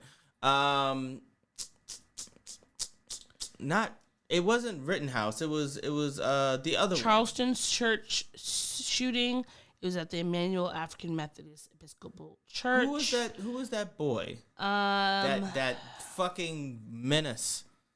It was, and I'm finding. Hold on, I'm on history.com. Just going to look for it. Dylan Roof. Dylan Roof. Yeah, I think that they communicate. I want to say they communicated his death sentence, or they were deciding if he was going to get the death sentence from that. But he was around the same age. He was 21. Well, he was 21 years old when it happened. And it's just Brought his ass in alive too. they brought him. Didn't they bring him to Burger King? Yeah, they brought him. That's every time like I reference like, ooh, they brought somebody in alive. It's like they take him to fucking McDonald's and give him a fucking snack before they haul his fucking ass in there. Well, Bullshit. I would love to live in a world where this is not something that we have to think about or, guard ourselves about, because it doesn't make any sense. The worst thing about it is that it is preventable. If we lived in a country, in a world where we just talked about what is the truth, then we could be like, all right, people make mistakes. These are the things that happened. And you wouldn't have white people pretending as if they are being vilified by someone saying, you know what? Your ancestors were not the best during history. And that's okay, because we can learn from our mistakes. Instead, we are getting, anti-critical race theory, which honestly, none of these people who are talking about critical race theory actually know what it is. Like, it's ridiculous, it's obnoxious, but, here we are. So, those are the things that are pissing me off this week. These are a few of your pissing off things. Yes. Now let us go into talking about happy. Slide over now to things made us happy, so we can not be so fucking depressed. This segment right here is what I call best. I'm the baby merchant. Cats are rats. I give you all the service and no damn fuss. Give the baby merchant just a week or two. I'll have your baby for you. So, as far as this week is concerned, the biggest highlight, I would say, is going to see Hamilton. Yes. Yes, I enjoy doing this podcast with you. I enjoy hanging out and seeing you as often as I do. I often wonder if I am as good of company as the amount of time that we spend warrants, because I know that certain times of the day I can be a little crabby, or you say ornery. Ornery, yes. And of course, sleep is a very precious thing to me, something that you fly in the face and disrespect all the time. Just the want to sleep just seems foreign. But the fact that you bought Hamilton tickets, you took both of us out to go see it, you and your little cape, we had ourselves a really good time, and I would say a strong 87%. 87, you went down a little bit. Yeah. You been thinking about it? I've been thinking about it. And again, It's a strong effort. Strong effort. A good show. Yeah. By all accounts, a B plus. A B plus show is a good show. Yeah. This is not those actors and the dancers and the performers on the stage, they fucking killed it. They knocked their socks off. It's just that it's a little bit difficult for me to divorce the original soundtrack that I've been listening to for 5 years or 7 years or so. The musical that's on Disney Plus that I've been watching nonstop for what, like 2 years now? 2 years? Two, because it came out during the Panty. And it's hard to divorce the performance that I saw from the original performance. Yeah. But for what it's worth, I still enjoyed the experience. I still enjoyed the musical, the play. Everything was done like really well. I liked how the ushers handled things. Again, like because it's Hamilton, it's packed to the gills, so intermission was a fucking nightmare. Yes, it was a literal and original nightmare. But having said all that, it made me joyous to sing all of the songs in my head. I wanted to sing them out loud, but when he said when King George was like everybody. That was everybody. I wasn't sure. I looked around and I was just like, so he means everybody, right? Like we can sing. Okay. Because remember I asked you before we went, and I was like, when they say everybody, what does that mean? And you were like, no. But it turned out that we could do that. Okay. First off, I don't remember that conversation. I do. I bet you. Ooh, aren't you just the fucking Dewey Decimal System of every conversation that's ever happened? I am. Anyhow.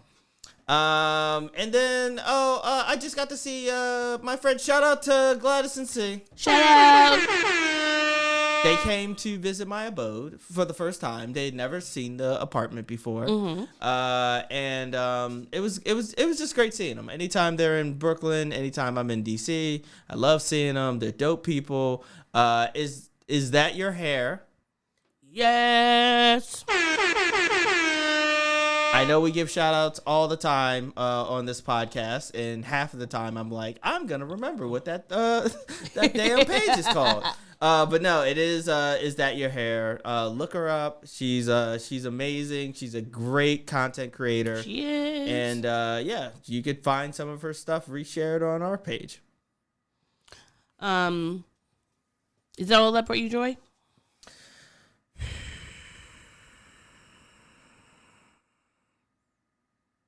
I'm gonna say yes. Oh, and I reconnected with one of my friends that I hadn't heard from in like a year. Oh, that's awesome. So that's always good. And now it seems like we're in regular touch again. Good. So, I love that. Yes. Okay. So what about you? For me, one, doing this podcast with you. And two, of course, spending time with you.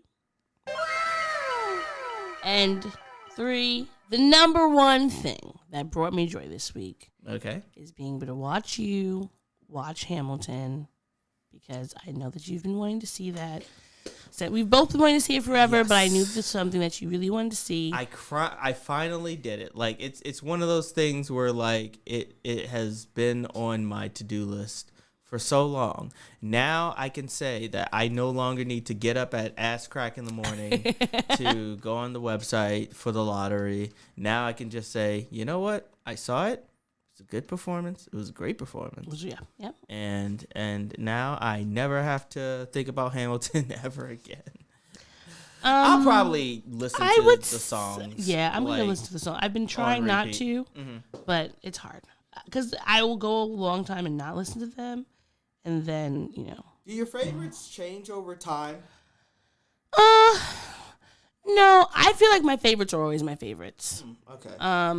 Because for a long time I didn't like the Dear Theodosia song, but then then it grew on me. I think it was during the time when I was in a baby mood. And I was just like, oh, just You're imagine always me. I mean, there was a time when I wasn't. Oh, okay. And then there was a time when I wasn't. I was just like, oh, I could just imagine myself singing this to my newborn child, and her name is gonna be Theodosia. No, yes, it is. terrible. It's a terrible name, but it's a name that will have all of the. Look, I've seen some terrible ass names. Theodosia is on the list of like not that bad. Okay. Theo. I can call her Theo. Theo. Okay, I can't do that. No. Sorry. God damn it. Damn, Monster's fucking it up for everybody. Sorry. Yeah, I think that, just watching Hamilton, I'm going to give it, I told you before, I'm going to give it an 89, but it gets 2 bonus points to reach it to a 91 because I thought that Eliza was great.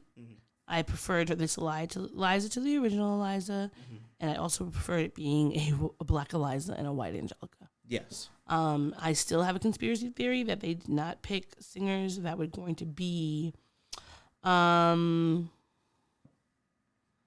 weren't going to be, showstoppers in the way that the original cast. They'll probably end up on Law and Order SVU at some point, just as a dead body or just like a dock worker. You know what I mean? Yes, I see that. Yeah. And also, I'm happy that nobody got SVU this week. Jeez. Oh, well, yeah. Apparently, it had to. Yeah. Only because plans were canceled. Yeah. So good. Inability. Good. So yes, I'm grateful. Good. I'm grateful as well. Yeah. So those were the things I think. Well, I also got joy in a way, even though it was a time of sadness because one of my aunts, her mom passed. And I got to go with my mom to Jersey to be with her for the funeral. So that was, I was happy to see my aunt and just, bring her joy. And at 32 years old, I got the quintessential black child, do that dance for your auntie. Because, obviously my family always knows I love to dance.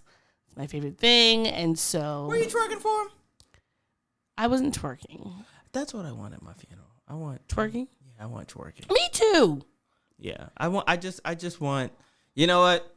And let this be known. I want this on record. All of my women friends, all of my gay friends, y'all are gonna go to my funeral.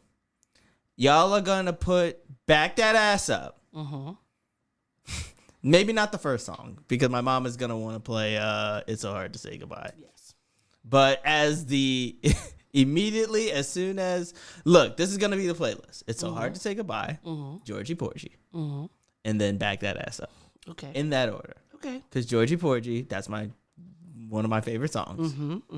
And then as soon as Georgie Porgy is done, like Georgie Porgy, doom,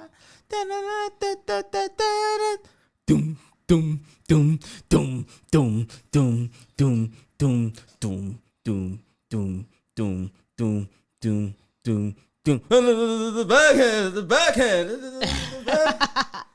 I don't know what he said. Is he saying backhand?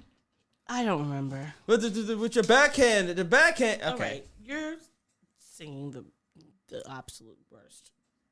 Excuse me? That's not what he's Well, saying. fuck you then. That is not at all what he's saying.